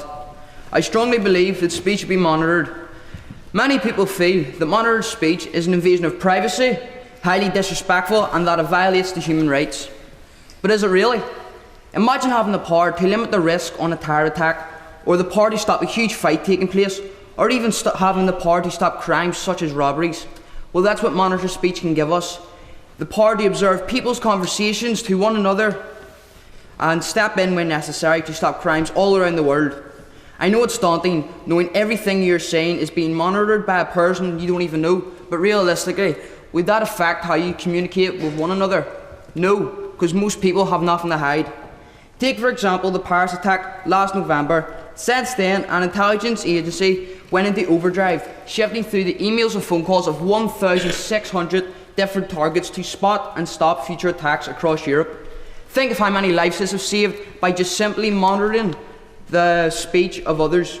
Wouldn't you pay this small price to secure the safety of your children, your family, and most of all yourself?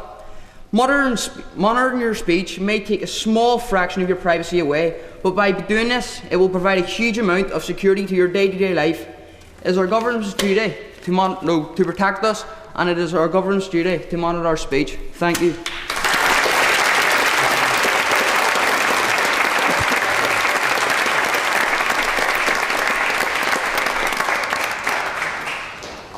Any more contributions around here?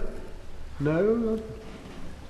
I'll come back to you right at the end because you've been trying to get in for some time. So.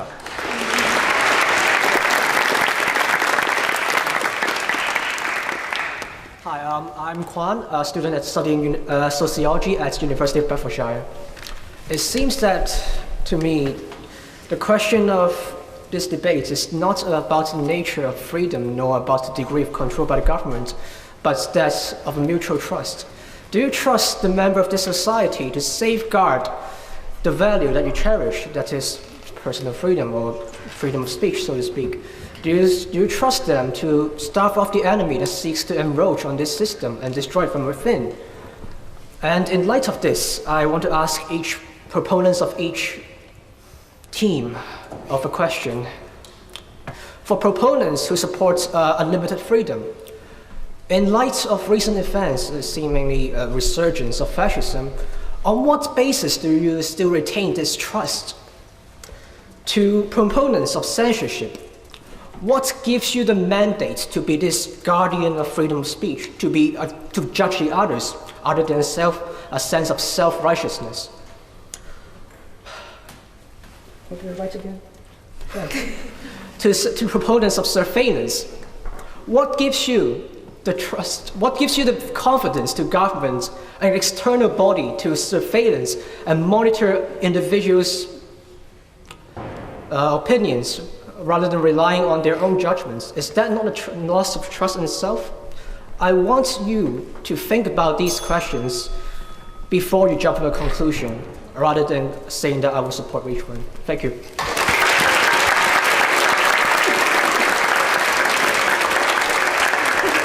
Now I'd like to now call on Adam Payton to argue for perspective 3.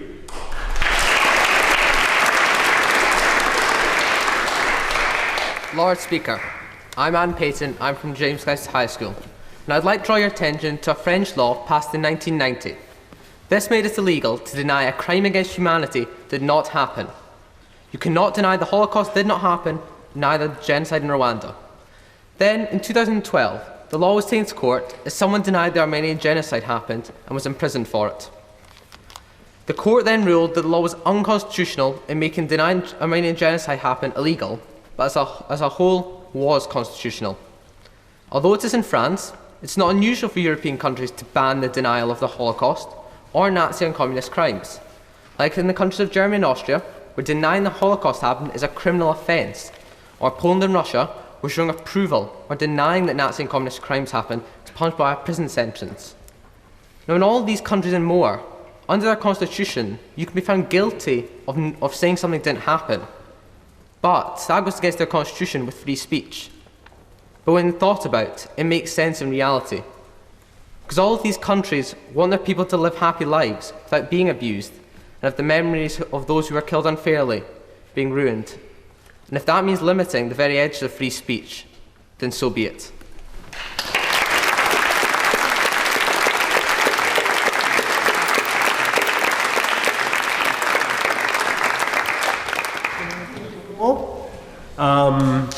Let's go to the right to the back. Yes.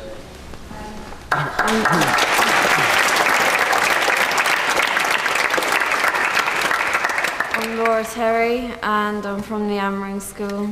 Well, I'm with Prospect 1 to no limits, because if we were to implement a rule, who is to do it? And also who's to decide what's right and wrong, because obviously it's a matter of their opinion, what they think's right and wrong. And also, if we were to implement a rule, it would just make people abuse it even more, and yeah, it would have a lot of effects as well. Thank you.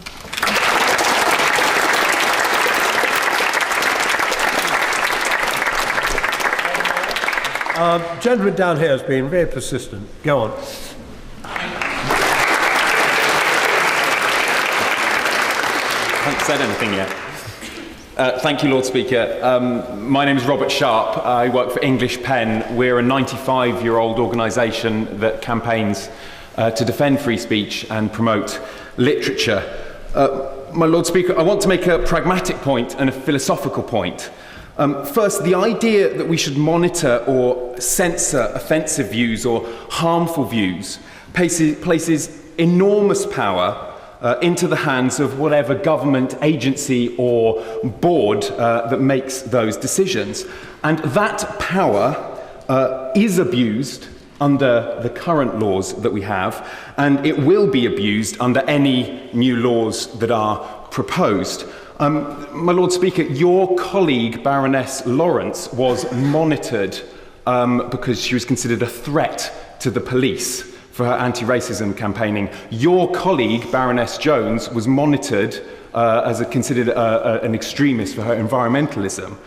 And that, by the way, happened not under a tyranny, but when decent, good and noble people like Lord Fowler were in government. I've heard nothing from the monitors or the censors here today about how they would address that or save themselves from the rabbit hole of who chooses what is bad and what is good. The philosophical point is this.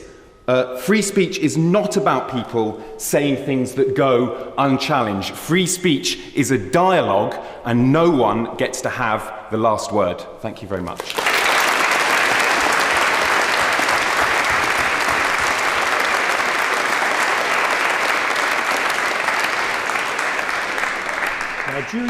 Julia Follen, have we? Julian? Yes.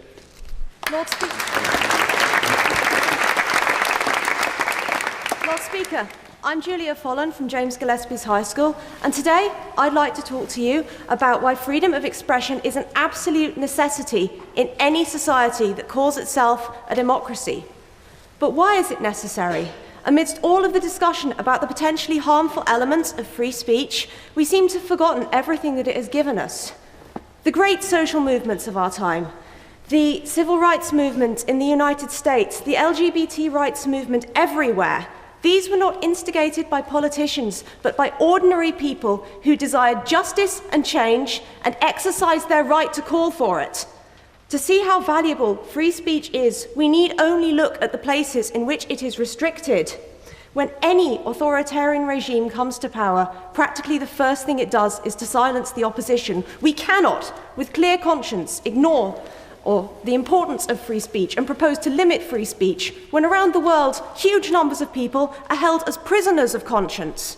A non-governmental organisation specialising in human rights found in 2014 that over 3/4 of governments arbitrarily restrict freedom of expression. I would rather have the right to argue for my point of view and contend with the risk of being criticised than live in Russia or one of the 61 other countries in which I could be imprisoned simply for holding an opinion and saying so. More than we realise, all of our fundamental rights are ultimately dependent on our freedom of expression, and it is our duty to safeguard them. Free speech is not a stumbling block for democracy, it is the cornerstone on which it is built. Thank you.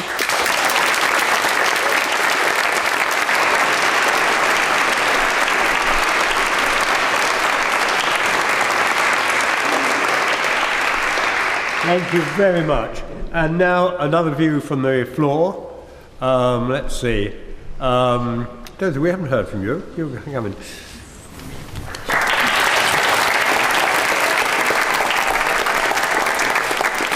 Thank you, Lord Speaker. I'm Jay Alexander from Amring.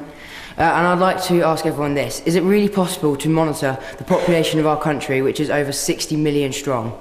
And who would be able to do this? Manpower alone would not be capable of this, and it would be a debate in itself to trust a computer algorithm to do it for us. I'd also like to say this. It would be a direct violation of our personal freedom if we were to do this, and that is not one of our country's values. This is why we need to allow people to express themselves and to say what is on their mind, rather than let themselves be trapped in their mind and not be able to do anything about it. Thank you very much.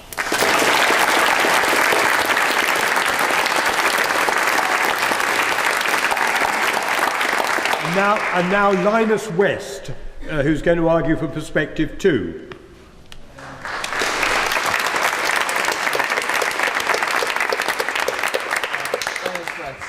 Gillespie's High School. Lord Speaker, I was originally supposed to be actually speaking in favour of monitoring freedom of speech, but you might find this pretty ironic, but I wasn't actually allowed to decide which side I was speaking out in favour of. So, it's a small point, but it emphasises something big in that we can never assume that we are absolutely perfect in terms of freedom of speech in our country. Say, for example, there are millions of people out there that feel that they are shut out of speaking because of the current process. It's not because we don't have freedom of speech necessarily, but because they are shut out, that we might as well not have that freedom of speech. Say, for example, the media right now is controlled by only 6 main corporations. That isn't an example of complete freedom of speech. You might even say that some political organisation somewhere shut out millions of people.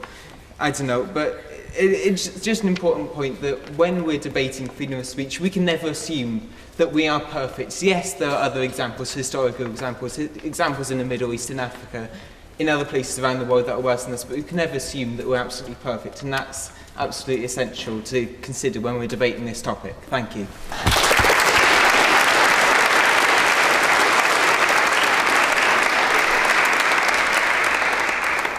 Okay, a view from here, gentlemen.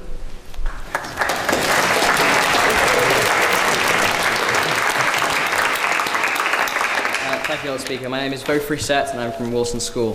While it's all well and good arguing on an ideological basis, we need to take a step into the real world. We have Trump in America, we have Brexit in Britain, and whatever your views are on those, politics has changed, our world has changed. We currently live in a post-truth society in which truth matters less in political opinions, which leaves people vulnerable to narratives that provide simple solutions to complex problems. And this weakens the usefulness of debate, which is particularly pertinent given the prevalence of social media, where most people these days get their news. They follow specific people, and they generally don't listen to opposition. This creates a sort of echo chamber, and they begin to internalize these feelings. And no logical continuation or foundation is ever needed because they never feel like they need to defend these using logic and rationale. So their views rely on preconceived ideas and prejudices, as the stuff that they follow is likely to play into these, which they feel aren't catered for in mainstream media. This creates a backlash on minority groups like the Jewish community, black community, ethnic minorities, and Polish migrants, etc. So let's take homophobia, for instance. If you were to demonstrate to a group of homophobes that they were wrong, they would feel publicly humiliated and would convince themselves that action needs to be taken. They are therefore more likely to abuse, in this case, the LGBT community and allies, possibly putting lives at risk. And this makes debate unfit for purpose and actually counterintuitive. Thank you.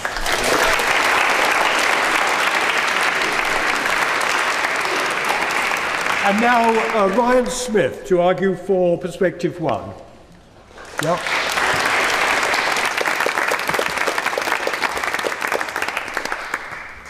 I'm Ryan Smith from Ysgol Gymraeg Bro Morgannwg in the Vale of Glamorgan. Lord Speaker, 2016 has been a series of unfortunate events. We've had terror, we've had Trump, and we've had Brexit. And so I've been thinking, why? But you see, it all comes down to the fundamental and constitutional lack of freedom of speech. For if I were to say something politically incorrect, if I were to tweet the hashtag All Lives Matter, if I were to speak out against the parameters of tolerance set by this very commonality, then I would be persecuted for being nothing more than a racist, regressive, ignorant thug. And so, what does censoring and monitoring free speech protect? I'll tell you who it protects. It protects the status quo. The status quo that brought the marvels of austerity to the masses while slashing employment support allowance for the most vulnerable in our society. And the same status quo that got it wrong, so wrong. According to the polls, we're meant to have a Labour-led coalition in Parliament today. We were meant to vote to remain a member of the European Union, and the USA should have its first ever Madam President-elect. And you see, the people, they're fed up of being told what to think, and so they're beginning to fight back. So rather than brand someone as racist, let's sit down with them. Let's pour them a cup of tea and politely explain and discuss why Black Lives Matter is important. Rather than building walls, let's build bridges, because, in the words of the late Joe Cox, we have far more in common with each other than that which divides us. Thank you very much.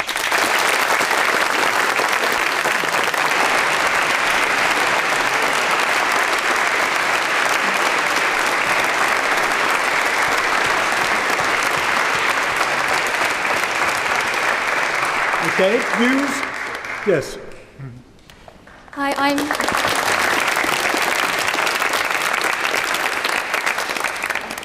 I'm Samantha Bowman, and I'm from St Mark's Catholic School. My question to all of you is, how is it possible to censor speech? Because of course the government can shut down a newspaper or a website, but will that really stop the same ideas from circulating? By shutting down someone's ideas, you're only going to instill hate, and this hate will lead to anger, and this anger will cause the same person or a group of people who have the same beliefs to come back and express their views in possibly a more harmful way than before. Therefore, I believe that speech should be monitored, as this allows the government to understand what is happening and put in precautions to protect vulnerable people, but at the same time prevent the situation from getting any worse. Thank you.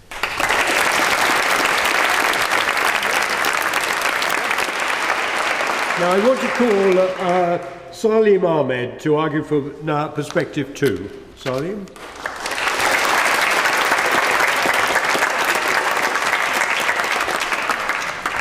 Lord Speaker, fellow debaters, my name is Salim Ahmed and I'm from Smallheath School. Speech is a powerful mechanism of communication, and whilst it can be used for positive things, it can also cause great harm, such as hate speech. Since the dawn of social media, hate speech has risen alarmingly. Every day, millions of people suffer from attacks regarding their religion, disability, sexual orientation, and even their race. Surely it is our duty as human beings to tackle this problem. Unfortunately, because of the power of the internet, most of this hate speech is spoken anonymously.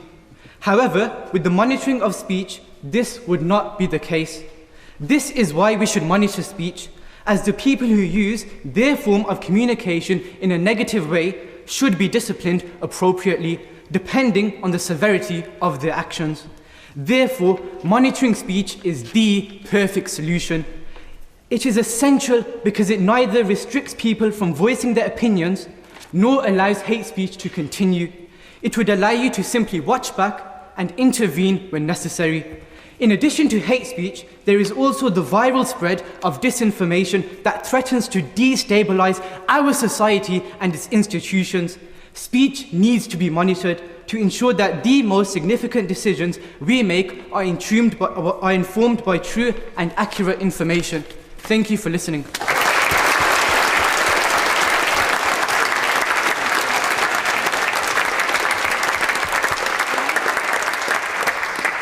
I just want to call now Morgan Bowring, who's going to argue for perspective 3.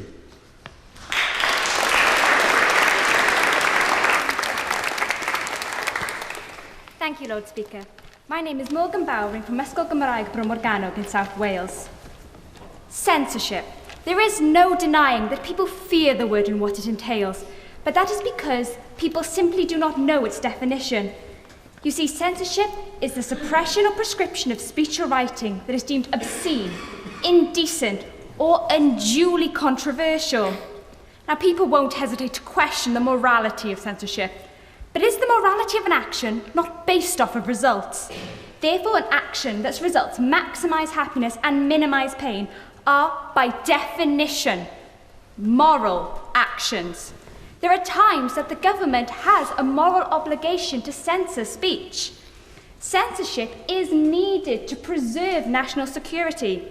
Without using any kind of censorship, it is impossible to maintain the secrecy of information necessary for protecting the nation.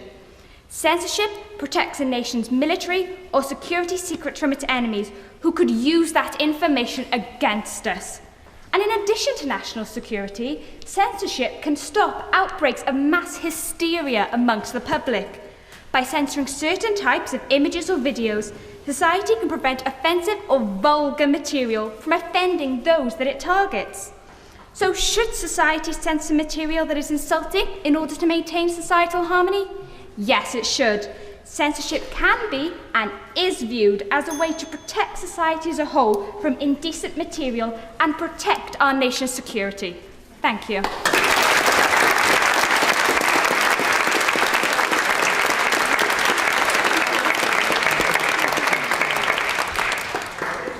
Well, Lucy McNeil, who I'm afraid I missed out, and who's also going to argue for Perspective 3. Lucy McNeil.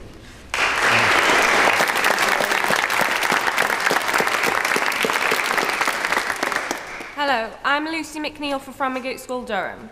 Lord Speaker, it is very easy to say there should be no limits on freedom of speech. However, there has to be a line between expressing your views that you are entitled to and breaking the law. The issue that many people have with censorship of freedom of speech is the placement of that line. Censorship should establish that line. But you can't allow complete freedom of speech and, at the same time, make promises to society of safety and protection when allowing freedom of speech might be inflicting the attacks you are promising to prevent. Freedom of speech allows people to express every thought and feeling, no matter how harmful or offensive it may be to others. Should a woman of another ethnicity be targeted and verbally abused in a workplace any more than a child should in a classroom? Allowing freedom of speech with no limitations can, as a result, limit others' freedom as they feel isolated and afraid rather than expressive and open. Censorship would not take away anything from people. It would not be put in place to make people feel restricted and controlled. It would be put in place to protect the more vulnerable members of society the way civilized and humane people would. To have a civilized society, censorship is a necessity.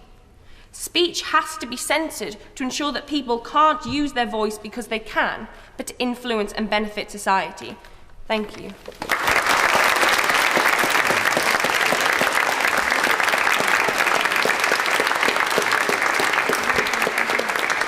I'm going to go round block by block to get contributions from the floor. So, this block? Well, you were first. Come on.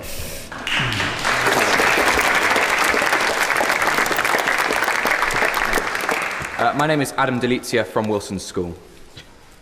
So, I'd like you to consider what a nation's value actually is. 100 years ago, in this very room, one of the values that would have been discussed by the Lords present would be the suffragette movement. They would have said, how preposterous is it that women would be allowed the right to vote? 50 years ago, there was the idea that those who are gay, that the age of consent should be older, that schools shouldn't encourage people to be sure of their sexuality. And even in the 50s, there was ideas that those of ethnic minorities were scientifically more stupid or less intelligent. Those were the nation's values at the time, and fundamentally I believe that motions 2 and 3 put a stop to progression. What this does is it essentially allows the government to say what its nation's values are, and it allows the government to control ideas. All ideas that progress society must be radical by their definition, as they must go against what the current status quo is. What would happen if we put motion 3 in 100 years ago? What if those who believed in women's rights were considered as radical and censored? What would have happened to those who were gay, who believed that gay people should have rights? What would have happened if they were censored because they didn't agree with the nation's value? Motions 2 and 3, giving the government this power to monitor and stop that isn't the status quo, this prevents progression in today's society. It prevents people from thinking of new ideas. Consider the flip side. Of course, there is horrible discrimination, but for every discriminatory comment that you censor, you are missing out on a true idea that could change the way society runs. Thank you.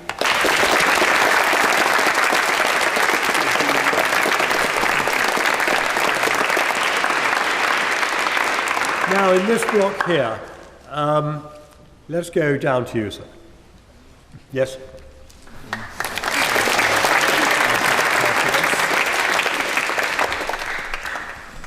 I'm Charlie Gary from the Angmering School, and I support Proposition 1 because there are many ways that ideas can flourish in our society, and I believe that free speech is the main one, but like other speakers have said, it can easily be mitigated if it's seen as dangerous to the status quo. And 1 minute, sorry, I was just trying to get my thoughts together and I was not prepared for this. I personally, and I know this might sound a bit strange, but I do not trust the state or the government to understand wholly what can and should be censored or controlled. I believe that the people should be able to control that we ourselves are able to decide what is and what is not censored, and that is normally through social interactions. If someone ran down the road shouting at the top of their lungs that black people should be shot, we probably wouldn't agree with that on the whole and would consider them wholly stupid. Also, we'd wonder why someone was running down the street at this time of day. I believe that the state can, whilst the government is a force for good on the whole, I believe, it can be extremely easily corrupted because people have a way of weaseling their way into positions where they really shouldn't be and espousing their beliefs in such a way that can change everything. It was scarcely 10 years ago where people thought that I, as a gay man, should be chemically castrated because, ew, he's gay. Like, am I right? So on the whole, I believe that freedom of speech should be protected and that we ourselves should be able to control it without need for state intervention. Thank you.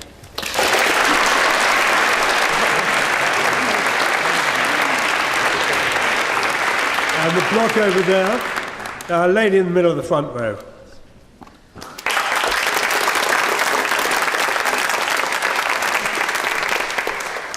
My name is Agnes Mukami. Mr. Speaker, limiting freedom of speech doesn't protect people any better. Actually, it makes it worse.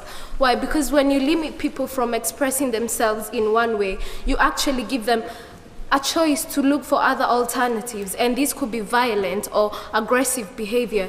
You see, one great man who led the civil rights movement in America said that silencing voices has consequences, because really when you stop people from saying something, you don't stop them from thinking it. And actually, some may say actions speak louder than words. So really, are we protecting anyone through limiting freedom of speech? You see, whenever freedom of speech has been embraced, change has taken place, positive change. And when it has been bad change, voicing other people's opinions has been the way to handle it. I talk of change because a few years down the line, in a patriarchy system, women's voices were marginalized, and it is until they spoke up that is when change happened. That is why today I have my right to speak and express myself. You see, we cannot have a diverse Britain without diverse voices. Thank you.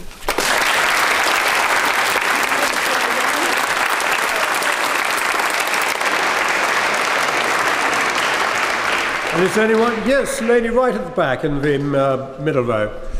Crossbencher. Thank you, Lord Speaker. My name is JJ Bankole, and I'm representing Newham Sixth Form College, Newvic. Right, so as clarified earlier, freedom of speech is one of our human rights, in fact, one of the most fundamental human rights. There's no doubt that individuals should use this free speech, but it should be used responsibly. This is where monitoring comes in, right? For those who can't use it responsibly, measures have to be taken, such as monitoring, but not drastic measures, such as censorship. Now I'm pretty sure that we all can't shake off the idea that monitoring probably already occurs. For example, in social media, some may not be aware of it, and some may already be victim to it. But it's all for our safety, which includes national safety and online safety. An example in which monitoring occurs is when tracking down criminals, or when an individual is given a restriction order to not go near an individual or an area for the safety of others, including me and you. But this is all for our safety, as I said. People are not against this, so there's no reason to reject the concept of monitoring, and it is no different. I'll quickly mention the faults in censorship. Firstly, it's a violation of our human rights. You can't say someone has human rights if you cancel out their opinions. Secondly, it narrows down people's mindset to one specific idea. Thirdly, we are not robots to be told one way to follow. We are not machines to be programmed to follow one way, and we should not be brainwashed to believe one type of opinion is correct or another is not. So to sum up, monitoring, unlike censorship, which cancels out other people's opinions, it gives checks and balances to freedom of speech. It's not saying that you have no freedom of speech, but it just provides checks and balances to it. If the government doesn't do it, who else will? Who else would you trust if the government doesn't? Thank you.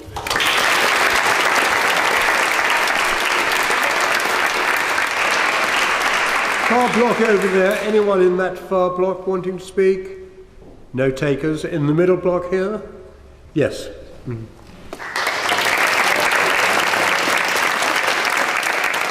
Thank you, Lord Speaker. My name's Katie Porter and I'm from St Mark's, and I would like to argue in favour of Proposition 2, monitoring it. Earlier it was suggested that there was no difference between monitoring and censoring, and I would disagree. Monitoring it does not remove your right for freedom of speech. It simply ensures that if somebody is threatening to do something dangerous or inflict harm onto another individual, intervention is taken.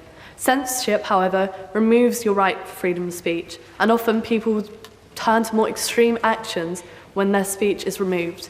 Therefore, I believe monitoring it not only ensures our own safety, but also protects our freedom of speech. Thank you. And the last one here, the lady there has been trying for some time. Thank you, Lord Speaker.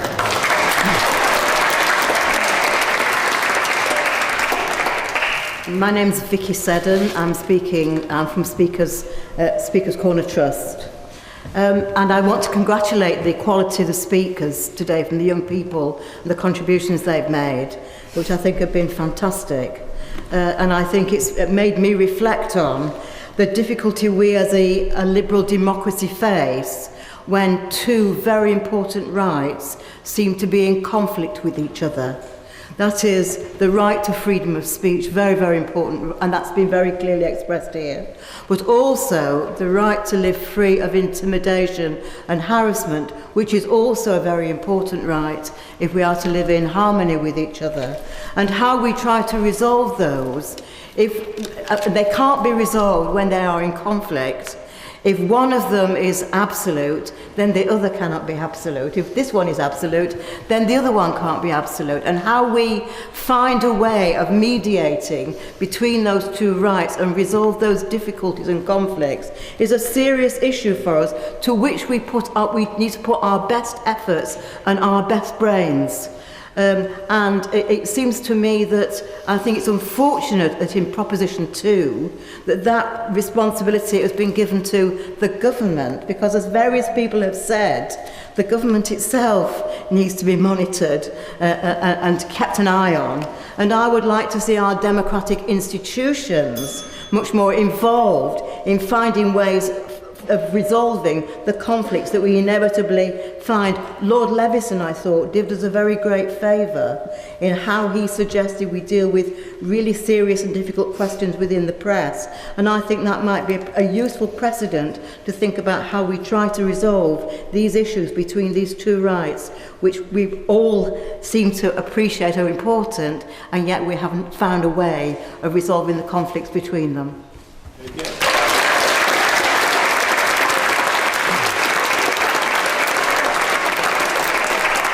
Right, okay, we now move on to the closing summary speeches, which are to be a maximum of 3 minutes per speaker. Andrew will ring the bell once when they have 30 seconds left. So I'm now going to call first James Thompson to summarise the case for Perspective 1, No Limits.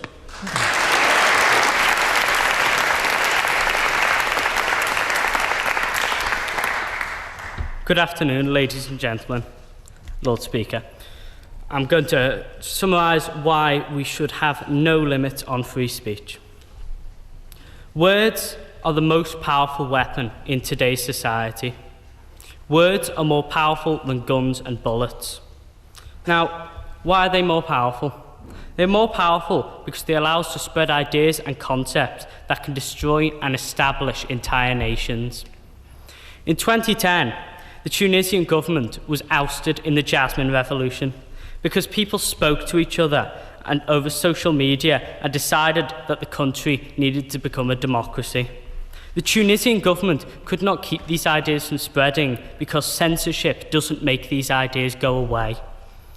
If you destroy an idea, it can never propagate because people don't respect it. That is why free speech is important, because in our democracy, we respect a person's right to have a different point of view. The foundation of our democracy is that we're able to freely discuss and debate whether this viewpoint is worth pursuing. Freedom of speech has allowed the rise of some very controversial political candidates who have recently seen the success of the US President-elect win his campaign with views and policies that many may deem unacceptable in modern society. However, he had the platform to make such comments under the banner of free speech. That is the real power of free speech.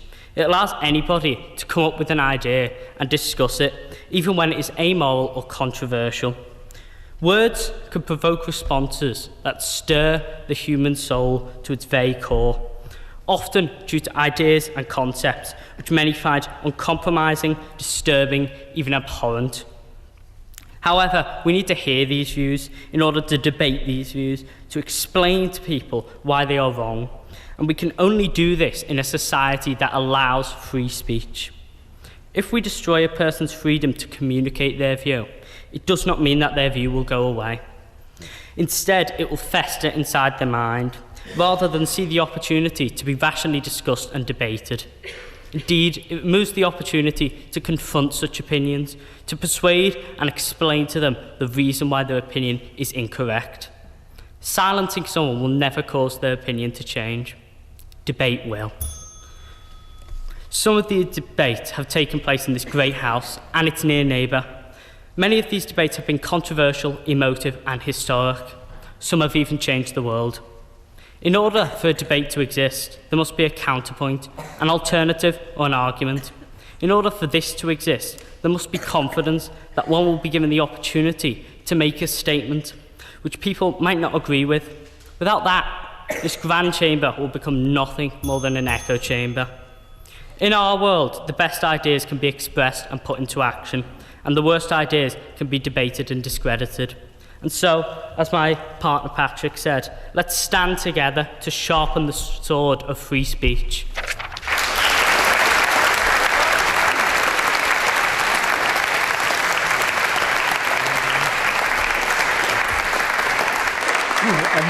And now Hugh Spanner, who's going to summarise the case for Perspective 2, which is basically to monitor.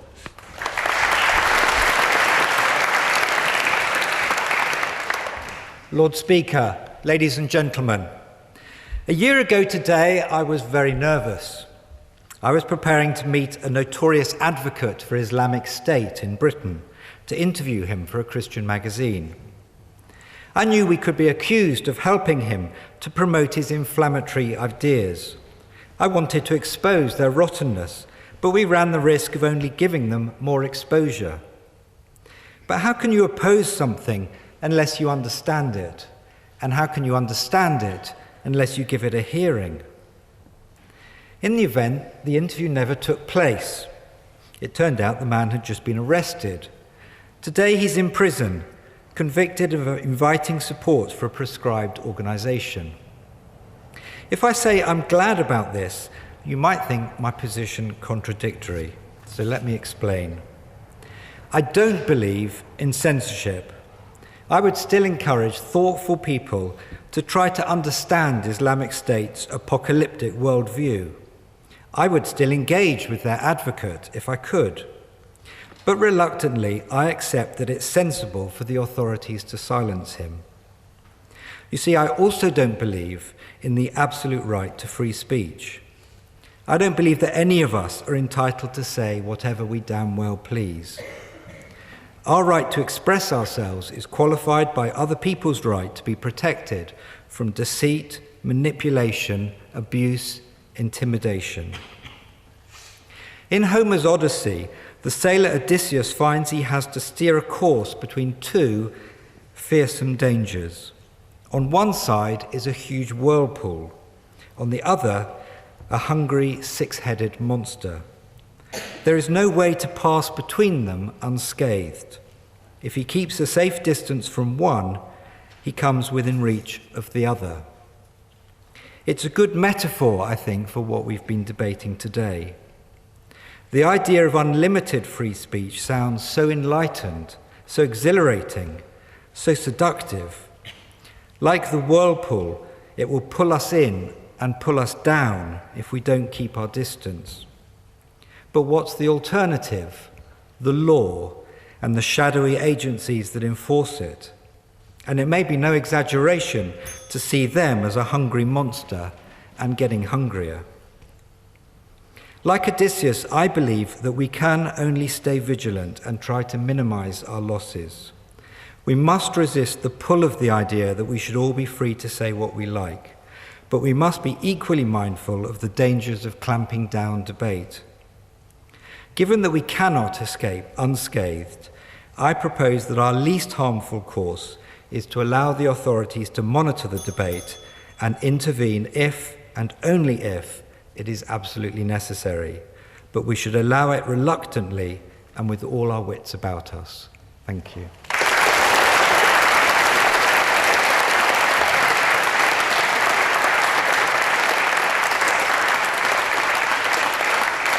And lastly, to sum up, Deleskia Razendran, and I apologise if I've got that name wrong, but go ahead.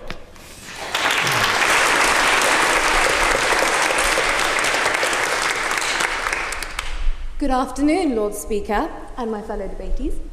My name is Deleskia Rajendran, and I'm from the Angmering School. And today I have come before you to show how censorship of free speech is the most effective way to protect our national values. We can all agree that our nation's values include those of mutual respect and tolerance towards others and their beliefs. Our nation is one in which the rule of the law is a significant part of our lives. And most fundamentally, our nation's values stand for upholding every individual's personal liberty. Nobody in this House would disagree with wishing to protect such an important bedrock of our nation. I wish to consider how the growing menace of hate crime is perpetuated by the press and how censorship could provide a solution to this issue. The dialogue can include the ideas often brought about by certain tabloids that immigrants, Eastern Europeans, asylum seekers, migrants, Muslims are the one undesirable mass of people who come into Britain to steal our country. This can lead to hate crimes, which are shown to have increased since the event of Brexit. According to a Home Office report, the number of hate crimes have increased by 41% since June to July. Clearly, the sheer number of incidents, as well as the intolerant sentiments we've all seen expressed, make it clear that our nation's values are perilously at risk and arguably exacerbated by the effects of the unrestricted press. Should we challenge the press? The supposed essential element of democracy. Well, considering that democracy is a representation of people, we are clear that they don't support the people. Sorry, apologies. And it is the most vulnerable people that are being targeted. It is clear we should challenge them. The power of the wealthy, xenophobic elite is that at conflict with our nation's values. The Media Reform Coalition concluded that wealthy individuals and organizations can amass to huge economic and political power. To conclude, I echo the words of a prominent liberal thinker. While press freedom is an essential element of democracy, some mechanism needs to be implemented. One that can both protect and stop the dangerous drip feed of the negative headlines. I believe this mechanism is censorship. Thank you.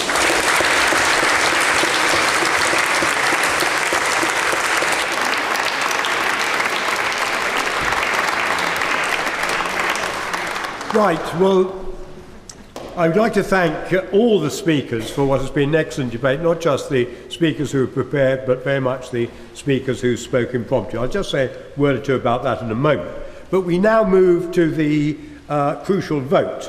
There will be 3 votes, as you remember from the beginning, and really now is the time for you to decide. If you believe that there should be no limits to freedom of speech, can you raise your hand? The doorkeepers will count.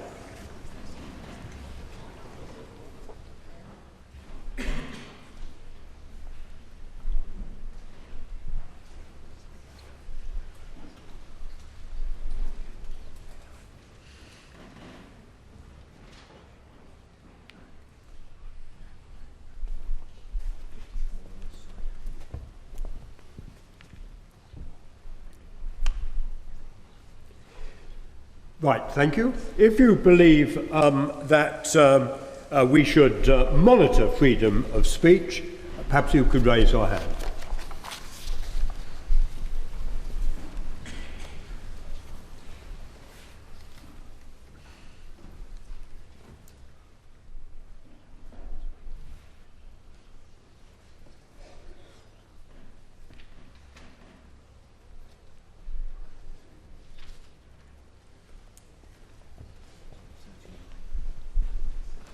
Thank you very much. And thirdly, please raise your hand if you believe we should censor freedom of speech.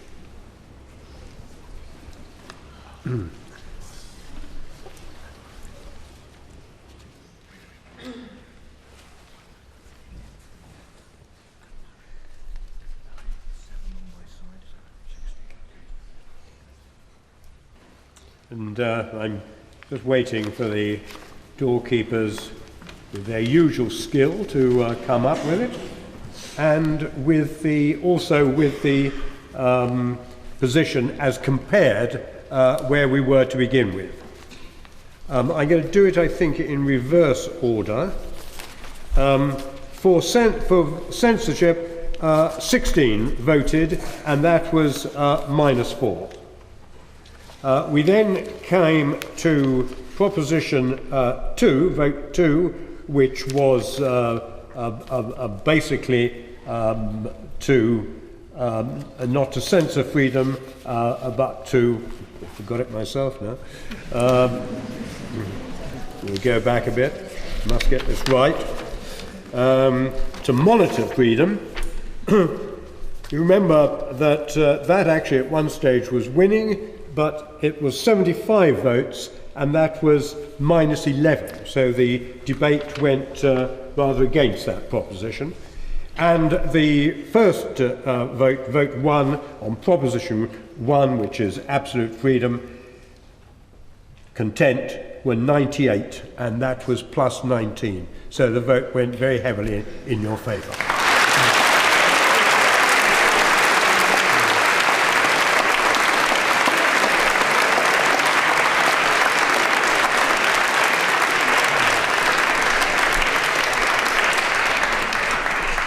So, the fact is that the majority of you here today think that there should be no limits to freedom of speech in the United Kingdom. And I would first most sincerely like to congratulate everyone who's taken part in the debate. From my viewpoint, you can actually see the debate going to and fro. And as the figures show, I mean, there was a tremendous impact upon the arguments that had been used. So thank you so much for your contribution. I also apologise for those who wished to be called but were not called. It's a fact of parliamentary life, particularly in the House of Commons, that you go along with a great speech to make and no one calls you at that. So I'm afraid it's just a fact of Westminster life, although not a fact of Lord's life. It's rather more civilised here normally, but there we are. But thank you at any rate, everyone who spoke. I thought some of the speeches, all the speeches were excellent and some were quite outstanding. And I do have to say, you kept to your time much better than most politicians keep to their time. Very much better than that. So thank you also for that. And you shared your personal experiences, your personal views, and you did that with great honesty and great courage. And it's not the easiest place to make your maiden speech in this great chamber in the House of Lords, but you all acquitted yourself fantastically well. So, a few thanks. Much is owed today for a lot of people who work behind the scenes. Much is owed to the English-speaking union staff, including Anna England Kerr, Leela Koenig and their team of mentors who have worked so hard in preparing today's speakers, as well as devising and delivering the debate model. So thank you very much for that.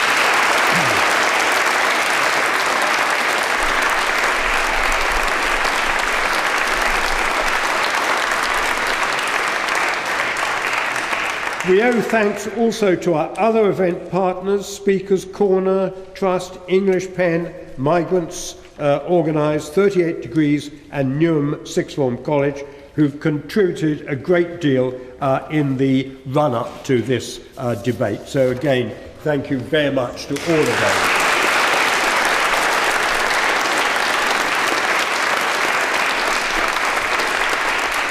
Our thanks also go to the home team, to Neil Baverstock, the yeoman usher, who is still with us, I think. There he is, over there. Thank you, Neil. And to the second principal doorkeeper, Mr. Evans, and his team. We thank you for coming in on this non-sitting Friday to ensure that today ran as smoothly as it did. I'd like to thank also Ellen Large and those other members of the House of Lords staff who worked so hard. But most of all, ladies and gentlemen, I'd like to thank today's participants, those who contributed speeches in the debate, those who attended to lend their support to friends and colleagues, and without all of you, this of course would have been no event at all. As a thank you for your contribution, we will shortly be sending you in the post a transcript of the debate and also a certificate as well. So I'm going to leave the chamber in a moment in the same way as I do normally when business is concluded. But before I do so, I would like not only to thank you and wish you a safe journey home, but I'd like to thank you for a really excellent debate, which I hope most of all you have enjoyed taking part in. I hope that that was the case.